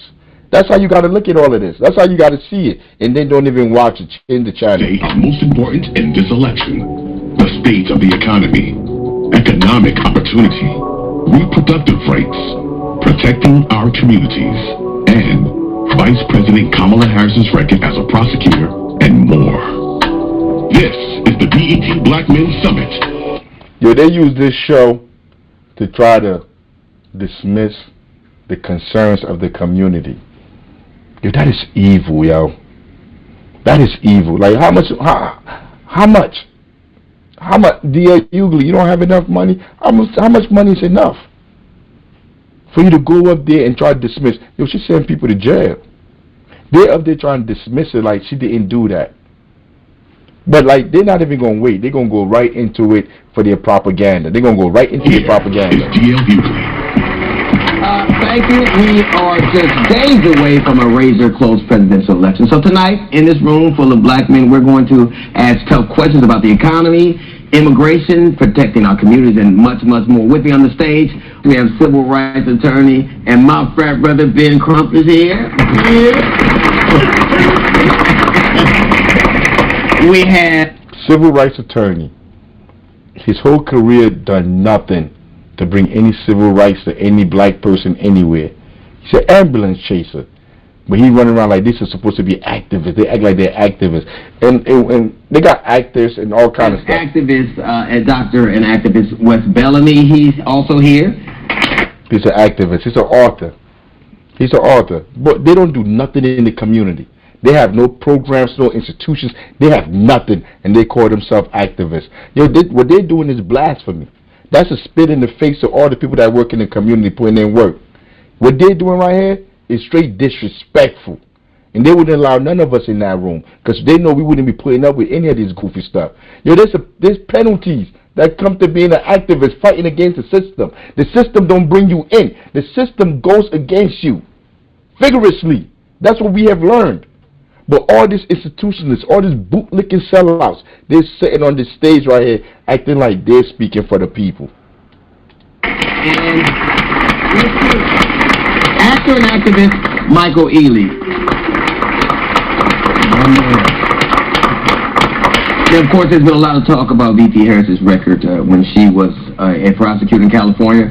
Specifically, people who said she locked up thousands of black men. And to tell you the truth and full disclosure, I fell for that one. And I had a meeting. So you said she didn't lock up thousands of black men because he fell for that lie, because it was a lie. Because, you know, everything is misinformation, because that's the new thing now. Whenever somebody tells the truth, they call it misinformation. So that's the wave that he going with now. So it's a lie. But I got something for him. Not Africa. This time Africa ain't going to say it. I bring other people to say it. Because you know when I'm saying it, who is Africa? With the vice president, she asked me to do something simple, which is to actually look at a record. And I looked, and she was in fact not what I imagined or professed.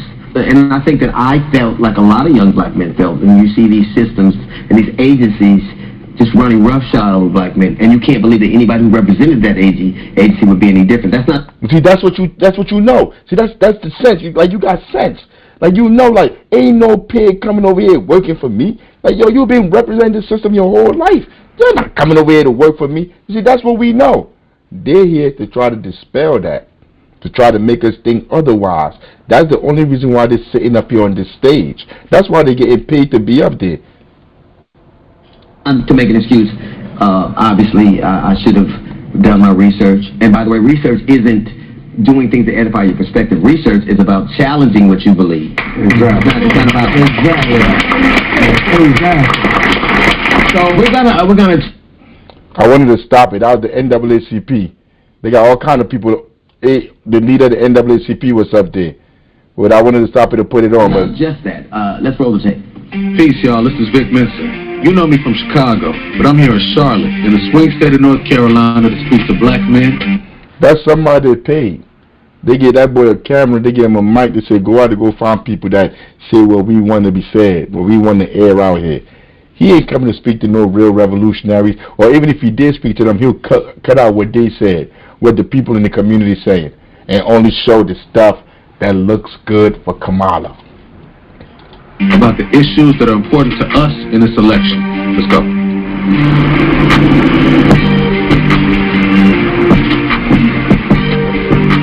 Do you think there are reasons that some black men have an aversion to supporting Kamala Harris? A lot of misinformation. We have, you know, the things that was done, track record in California. A lot of people have ran with that. Harris has a track record of doing certain things to black men or just the black community. Like, look at his face. Look at him.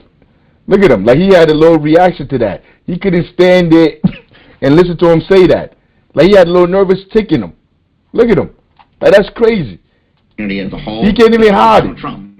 So, once again, I'm up in the air. Look how he holding the mic. Information have you heard as it pertains to this current election and candidates? When it comes to Kamala Harris, they say we're not going to vote for her. Well, one of the reasons they say they won't vote for her is because she threw thousands of black men in jail for, you know, marijuana cases. You know, how we consume information now is more so in a bite-sized way. So a lot of times you get the sensationalization of what they put out there first, and people just hold on to that and don't necessarily do the research. Like, if you just do the research, it's far from the truth. I mean, you have a phone, you can Google it. Do you think there are unfair judgments that black men are uneducated with their votes? You say uneducated? I'll say to a degree, yeah, to a degree. But I would say uninterested would even be better, though. I appreciate you. All right, Vic, thank you for that. And you went to the streets, Vic. You spoke to a lot of brothers. I'm sure even some of them didn't make the tape, but that is a pervasive mentality out there. Or is it? Let me ask you, what did you see? Is it that pervasive? Do a lot of people think that? Speaking to black men on the street in North Carolina, many brothers had concerns about Kamala Harris's history as a prosecutor, as did I, being victims of the prison industrial complex. He a rapper and a philanthropist. He a rapper and a philanthropist. I'm a legal cannabis entrepreneur myself. That's how he's an entrepreneur. That's how he's an entrepreneur. He's a rapper. Yo, he just trying to make some money. And they done brought him in. He gonna use his little status, and he gonna go around and try to interview people that say what Kamala want them to say, or what looks good for Kamala. And then he gonna come up here and present this thing like he doing something. He an entrepreneur because they let him into the weed business. The city, wherever, they let him into the weed business. So now he got to go up there and shake his booty and thank them for allowing them up there.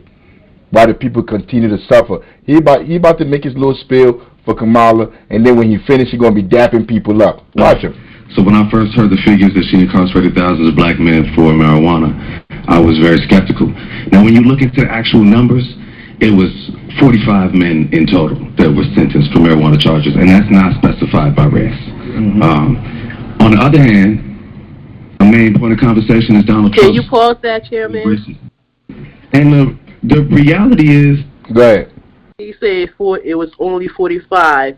It shouldn't have been none. 45 is still a big number. And now he's a weed entrepreneur. What is he doing for those 45 that got locked up that he's now legally able to sell?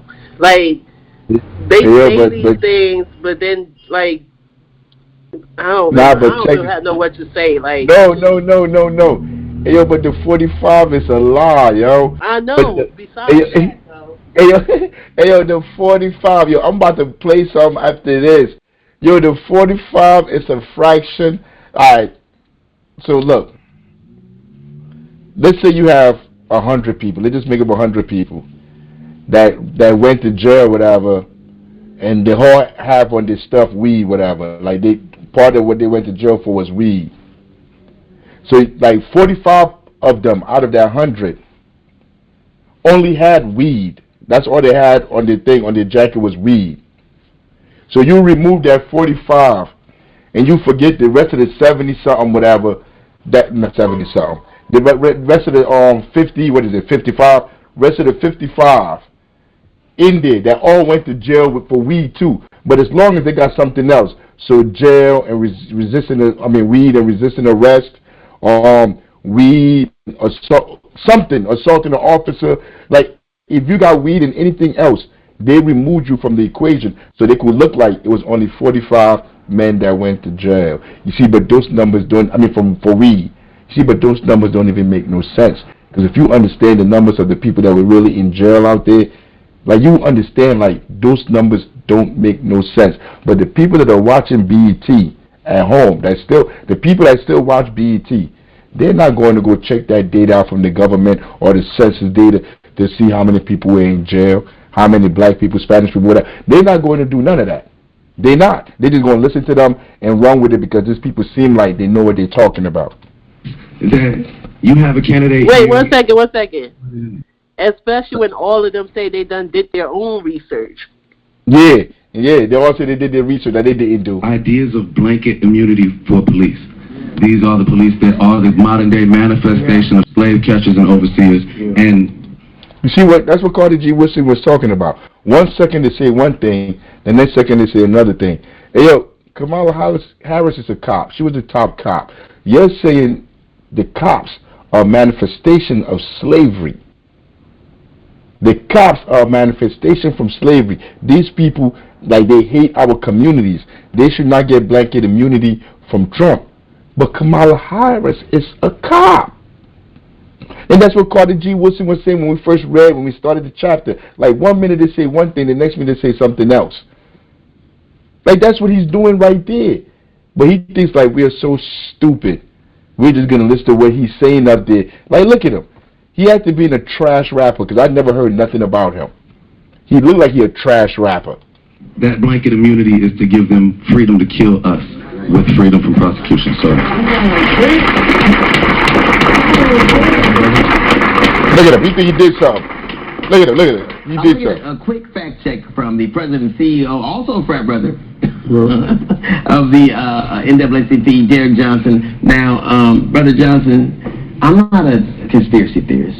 I'm not as dumb as I think I am sometimes. But why was I so susceptible to it? Why did I believe something that caused such harm? Even now, some of the things they're saying, I'm sure I had a hand in. I mean, commercial stuff. But Darryl, whatever his name is, Darryl Johnson, he was the NAACP. He is the most powerful. Yo, the NAACP is just here to get our people to stay in line. That's what they do. He don't live in our communities. He don't care about nothing about our communities. These people are just here to fatten up their pockets. They support all these people that mean harm to our communities. Proposed undoing of the race. Those are the people they support. They don't support the people in the community catching hell. They make money off our suffering. He's supposed to be part of the NAACP. The NAACP may be the greatest harm ever done to our people. Because our people believed in the NAACP. I believed in the NAACP at one point. I thought they were doing something for our people.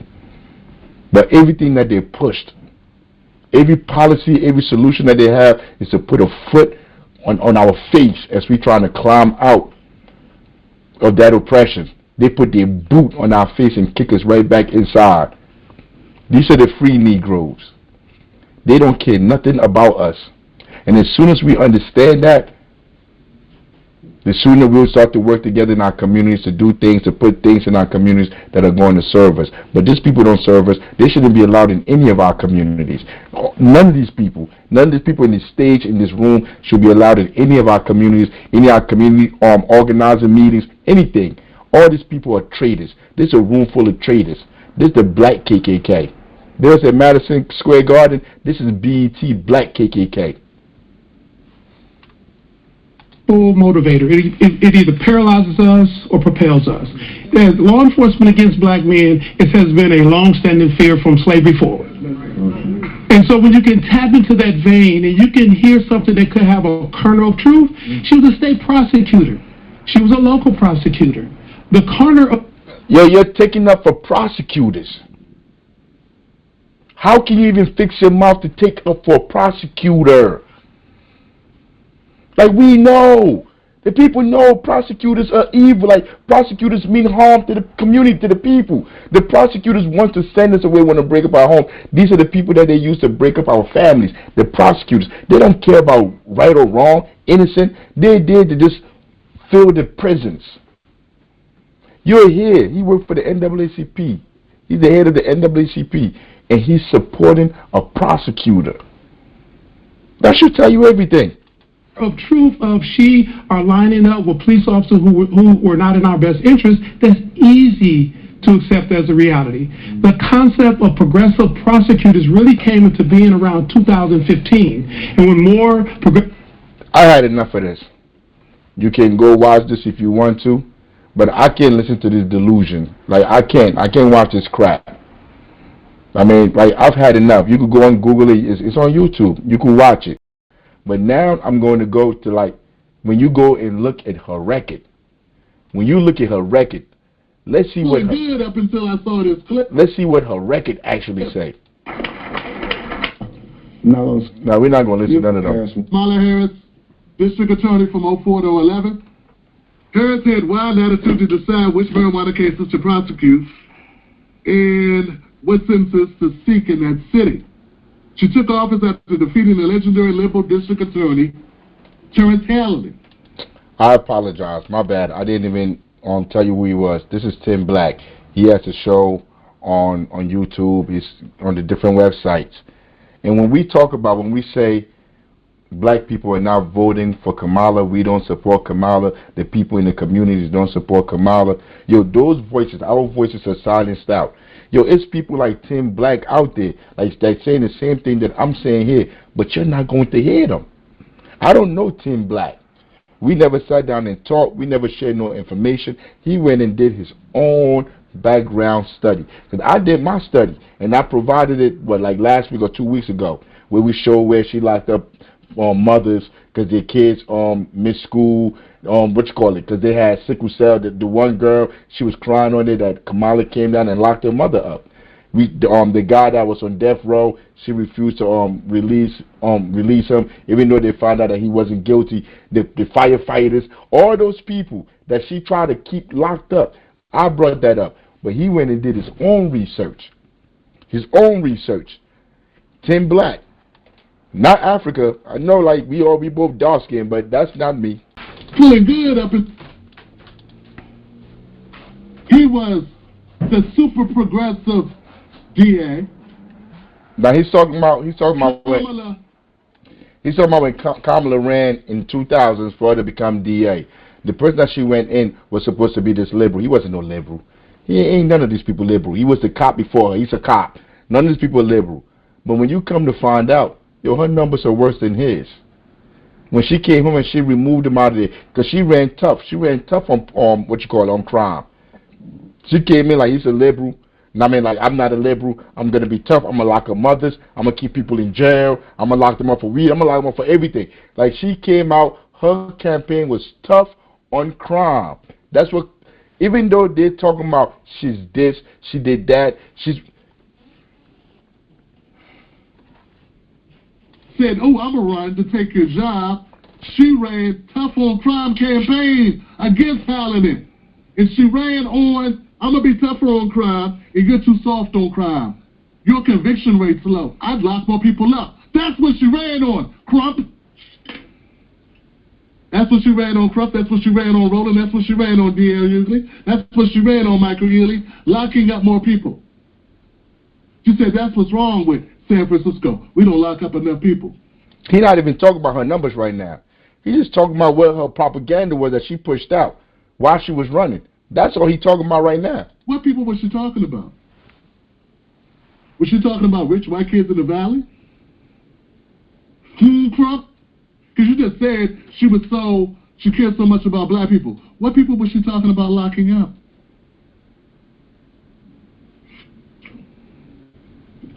She vowed to run a tightest ship. Both candidates supported medical marijuana, which was already legal in California. She was against recreational marijuana. Over Harris's 7 years as top prosecutor, her attorneys won 1,956 misdemeanors, and felony convictions for marijuana possession. Possession, cultivation, and sale. And that's according to data from the DA's office. How many people? Data from the DA's office. People who were convicted of marijuana offenses and more serious crimes at the same time. Very rarely does somebody just have a nickel of weed. While there were more marijuana convictions during Hollander's tenure, there were also a lot more arrests. San Francisco arrest data compiled by the Attorney General's office suggested 24% of marijuana offenses or arrests led to marijuana convictions under Harris. Once again, 24% of the convictions under Harris were marijuana, but only 18% of convictions for marijuana were under Halliday. Yeah, but remember they said only 45 people? Only 45 people? How can 45 be 25% of the whole number? Like, they just be lying to be lying. It's way more than... Yo, thousands of people went to jail when she was there. 45 people? Yo, he just said 25% of all the people, all those thousands of people, 25% of it was marijuana. You think 25% is only 45 people? She went up! Now this information, guys, you think I got a crack team of investigators working with me to get this done? Do you think I'm like, I don't know, Candace Owens, and I'm a multi-millionaire, and I'm married to a multi-millionaire, and I could just send money and pay people to go look it up for me? Or you think I did this my damn self? Yeah, I did this my damn self. Do you think other people could find out? You think Roland Martin has a staff? He's a millionaire. You think he has a staff of people he could find out this information I'm giving you? Why don't you think Roland hasn't been forthcoming and shared this with you? Why do you think all these networks haven't done what I'm doing right now? This ain't my first time doing this either.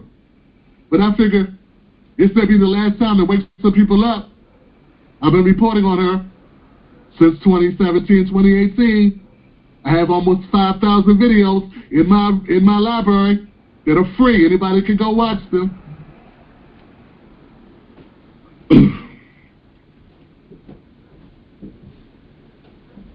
Now, it's true, only 45 people were sentenced to state prison for marijuana convictions.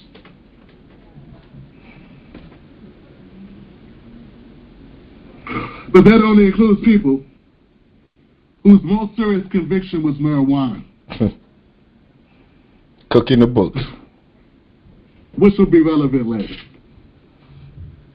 Usually you got a series of charges, right? If that's what... let me let this guy tell you, because he's gonna talk as if he's saying something and everyone's going to agree with him, but he's lying. And if you like Kamala just like her, you ain't got a lot of my people. If you want to support Kamala Harris, support her. But you don't have to lie to my people, because when you lie, I have to come expose you. They're not going to be so nice. DL, you have to think that this is a sister who grew up in Oakland, California, and she chose that the best way I can help the system is to be a prosecutor, be on the inside. That's bullshit. Benjamin Crooks, you should be fired. No one should ever support you. There are so many ways, so many things that you can do with a law degree, guys. Hey, yo, they just... so many things you can do with a law degree. Hey, yo, they just lie like we stupid. Like, she became a prosecutor to help the community. Like, you just think we are so dumb. I mean, but look, one more video where he explaining everything, explaining her whole tenure there. I mean, all the stuff that he found. And this is the last video we're going to really get into, yo. But go ahead, get him, Tim.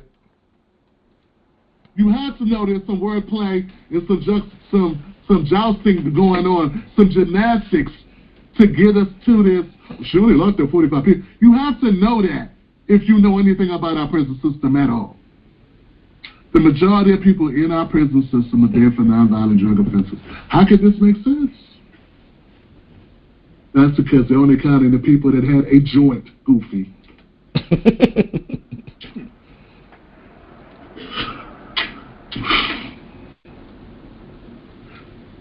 Here goes the worst. Well, of the worst. Let's up the ante a little bit. Up it. Overcrowded prisons under Kamala Harris. Up Since it. she let so many people out, why were the prisons so overcrowded in under her? Why were the prisons so overcrowded, sir? Since Kamala Harris was so lenient. Mother Crump just said. And that's another part. That's another thing that nobody had brought up. The overcrowding of the prisons. It's like it becomes so normal when you go through it, like you don't even see it because it has become normal.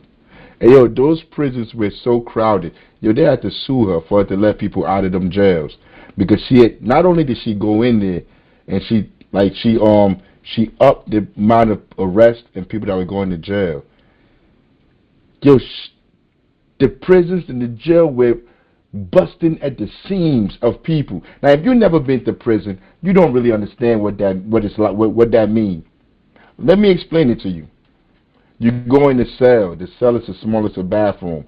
It's supposed to be one person in that cell. It's supposed to be one bunk in that cell because that cell is for one person. What they did when people like Kamala come into office, they add bunk beds into that cell. They'll put a bunk bed in and they'll put one on the side. So now instead of one person being in that cell, it's 3 or 4 people in the cell, sometimes 5 with one bathroom. So it'd be like 5 people, 4 people in one small cell. It's as big as your bathroom. 4 or 5 people in there. So now you do that all over the prison. So that's how you could get 200. Because if you put one person in the cell, and you have that in every cell, that's 100% what you call it. No. Everybody in the cell, one person in every cell is 100% capacity. When you put one more person in that cell, it's 200% capacity.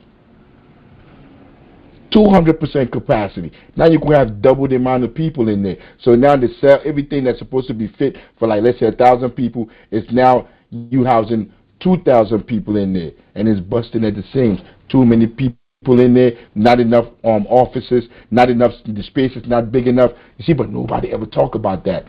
And earlier when me and the General Secretary was talking about this, she said something. I was thinking it in my mind, but she said it out loud. She said, that just sounds like the slave ships. Think about that for a second. She said, that sounds like the slave ships.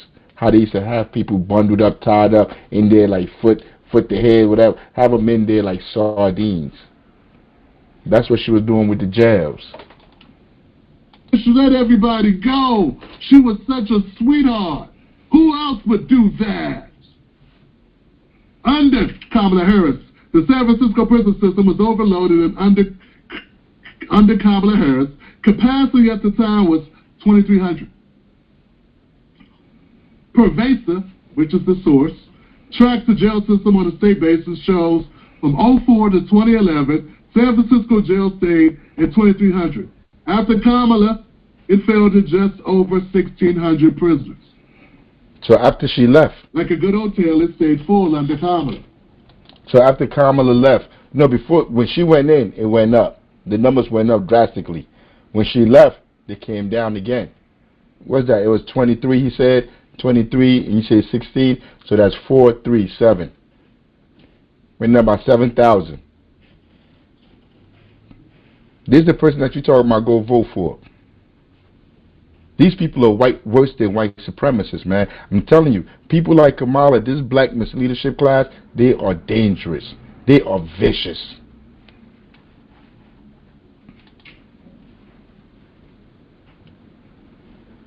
Yeah, I did extra digging. See, under Kamala, tell him it was at 2,300. Mm-hmm. As soon as she left, it fell by 700. She kept an ass in the seats. No, not an ass in the seat. No, we don't call it that in prison. See, he never been to prison either. She kept a body in the bed. It ain't no seats. It's bad. When you're in prison, when you've been there, they keep a body in the bed. And they let you know that there's always going to be a body in that bed. They put more beds in there, not seats. Not seats, my guy. Not seats, beds. Numbers and facts. Kamala Harris fought to keep nonviolent offenders in jail. Senator Kamala Harris repeatedly, openly defied U.S. Supreme Court orders to reduce overcrowding in California prisons. This is when she was state's attorney general. Working with Governor Jerry Brown, Harris and her legal team filed motions that were condemned by judges and legal experts as obstructionist, bad faith, and nonsensical, at one point even suggesting that the Supreme Court lacked the jurisdiction to order a reduction in California's prison population.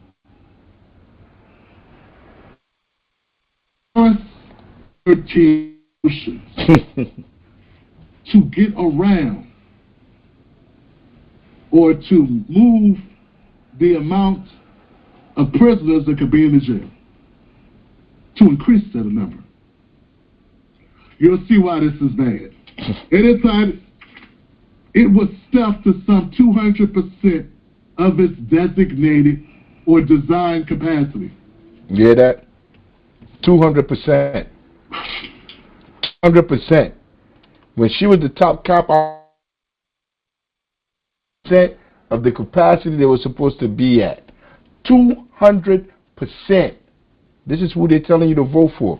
This is who these celebrities, these entertainers, these intellectuals, this is the kind of black person they're telling you to support. A slave catcher. An overseer on the plantation. Like, people act like there's some things that are not forgivable. Yo, as a black person, if you would help the slave master to oppress me, that's unforgivable. On every level. I can't forgive that.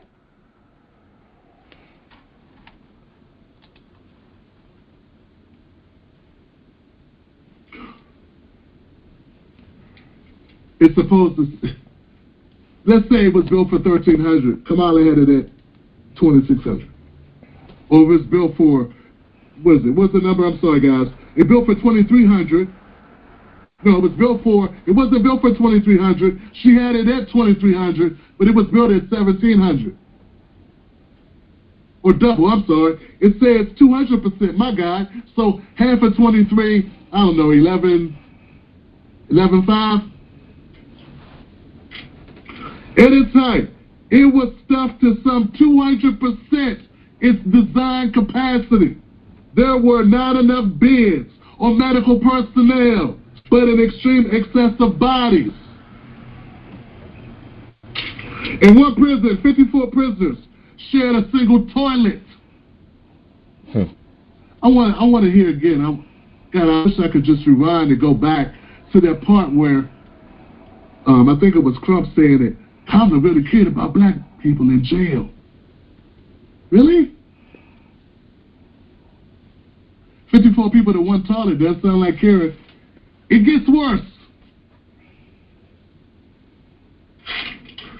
Preventable deaths due to substandard and overstretched medical care occurred every 5 to 6 days.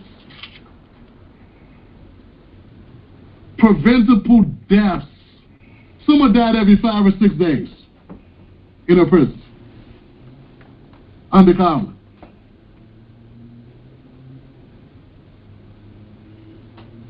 See, Dale Hughley and this cornball here, this guy here, and Benjamin Crump and all the other Kamala supporters got us focused on marijuana. They got us focused on weed. Like Stephen A. Smith would say, the weed, put down the weed. They got us focused on weed. Kamala was letting people die, yo. Kamala Harris was allowing poor people to die in prison. Rich people don't die in prison. None of us to get Epstein. Okay? Kamala was allowing U.S. citizens to die in prison.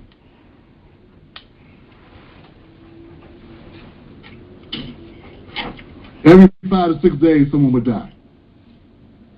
Suicidal inmates were locked in telephone booth-sized cages for 24 hours at a time.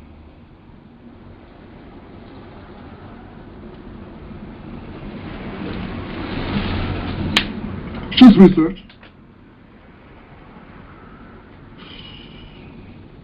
Not InfoWars. Not the Trump website, whatever that is. Not Truth Social. Just the internet. Just newspapers in California, magazines in California, news sites based in California. They've been reporting on it. This is a commonly known thing. That's why I've always looked at D.L. Hughley and called him a certain type of scumbag. This is why I had so much vitriol for D.L. Hughley, because he lives in California. There's no way he doesn't know about this. In fact, when I had guests on my show from California, young black men, or black men around my age, who were there during the heyday of Kamala Harris, some of them would not even discuss it in fear of retribution from Kamala Harris. I could sense the hesitancy of people on my show to discuss Kamala because they still fear her long arm, because they're still residents of California. And they know who I'm talking to, and they remember. Harris defied court orders to release prisoners to use them as bodies to fight wildfires. We all know about that. D.L. Hughley never brings that up. He keeps bringing up weed.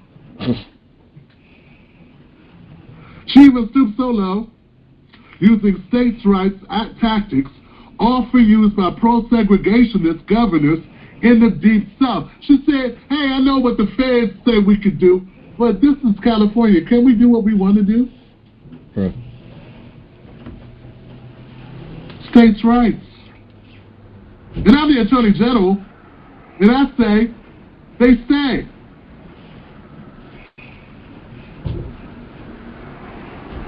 No one talks about it.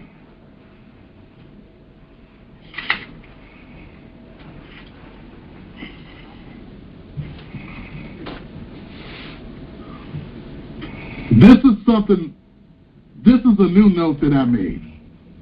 The last time when I did the update on my research, probably last month, 2 months. I'll read it to you. If Harris had mounted a longer presidential campaign and not dropped out, it's likely these issues would have been raised on their own. It would have ruined her career. But giving her early departure, her record, in some cases, escaped a thorough vetting. In the time she's transitioned from... She dropped out after she was on that debate stage, and they brought up her history as a top cop. One of the women that was on that panel, up there on that debate, brought up her history, brought up her record of locking black people up, and she dropped out shortly after that. She dropped out, and then Biden said he was going to pick a black woman, like the black managerial class. They demanded a black woman for all the bootlicking and shoe shuffling they've been doing, so he gave them Kamala Harris as his VP. That's how she got to be vice president. She didn't win nothing. Nobody supported her. Black people didn't even vote for her when she was running. Black people wouldn't vote for her. And then now everybody done notice that Biden is senile, that this dude is not even dead. Now they want to give her, a couple of months, like a month, 2 months away from the presidency, and they just push her out there so the people who didn't get a chance to vet her to understand that this person is a sociopath. I mean, like, they try to hurry up and push her out there for the election. The election is in a few days. So nobody could really get a good look at her. If you get a good look, you know what kind of evil person she is. And then they bring all the celebrities out. All the celebrities are supposed to come out and hide her history. Once again, we don't support Trump here. We don't support no politician. We believe the politicians are the problem in our communities. And we must organize amongst ourselves to liberate ourselves. That's what we believe. I could go on and play this, but you could see it on your own. If you want to watch it, you could go on your own to the Team Black show and watch it on your own. All these crimes that she coming against our people. And then you have black people up there, black opportunists, trying to get black people to vote for this person. I think that's our show for this week. I mean, the election is coming up. The election is Tuesday. Yo, man, like, can't tell nobody what to do. Real work in the community is going with amongst the people and building institutions to serve the people, working with the people on a daily basis. The electoral process is useless. It is not a strategy. It is not a tool. It is just a distraction. That is what the electoral process is. That's what voting is. We don't live in a democracy. In a democracy, if your vote count, you wouldn't need an electoral college. Like, people could act crazy if they want. They could act delusional. They could have this cognitive dissonance within them. We don't do that. As Panthers, we don't do that. We face facts. We face the world for what it is. And if you need electoral colleges, then this is not a democracy. Because there's no consequences. I mean, hey, Secretary General, you got anything? Nope, you can close the show out. If anybody want anything to say, please feel free. It is open. Yes, can I be heard? Yeah, why not? Of course. Got to give respect. Respect is due. All power to the people. But look, Basil. So while I'm talking, if you see something, whatever you want to say something, because I want this to be a conversation.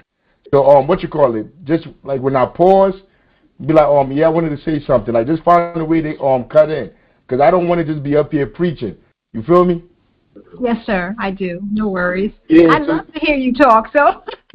All power to the people. But what you wanted to say, Basil? Yeah, what I want to say is this. You made a lot of sense when you said about Beyonce. She said she's there as a parent. She said that the only reason why she's there is because she's a celebrity. You know, that made a lot of sense. And she's going to get up there and say, you know, I don't come here as a celebrity. I come here as a parent. But of course they got here. She's just not an ordinary parent. Come on now. Basil, they wouldn't. You have kids, Basil? Do I have who? Do you have kids? Yes, I have one. Yes, sir. They wouldn't call you up there to speak, Basil. They would never call you up there because she said she up there as a parent. You're not up there as a parent. You're up there as Beyonce. That's why you up there. They wouldn't allow you to speak. Nah, but yeah, you're right. You're 100% correct. She's not up there as a parent. I mean, but till next week, all power to the people. I live for the people. I die for the people. See y'all later.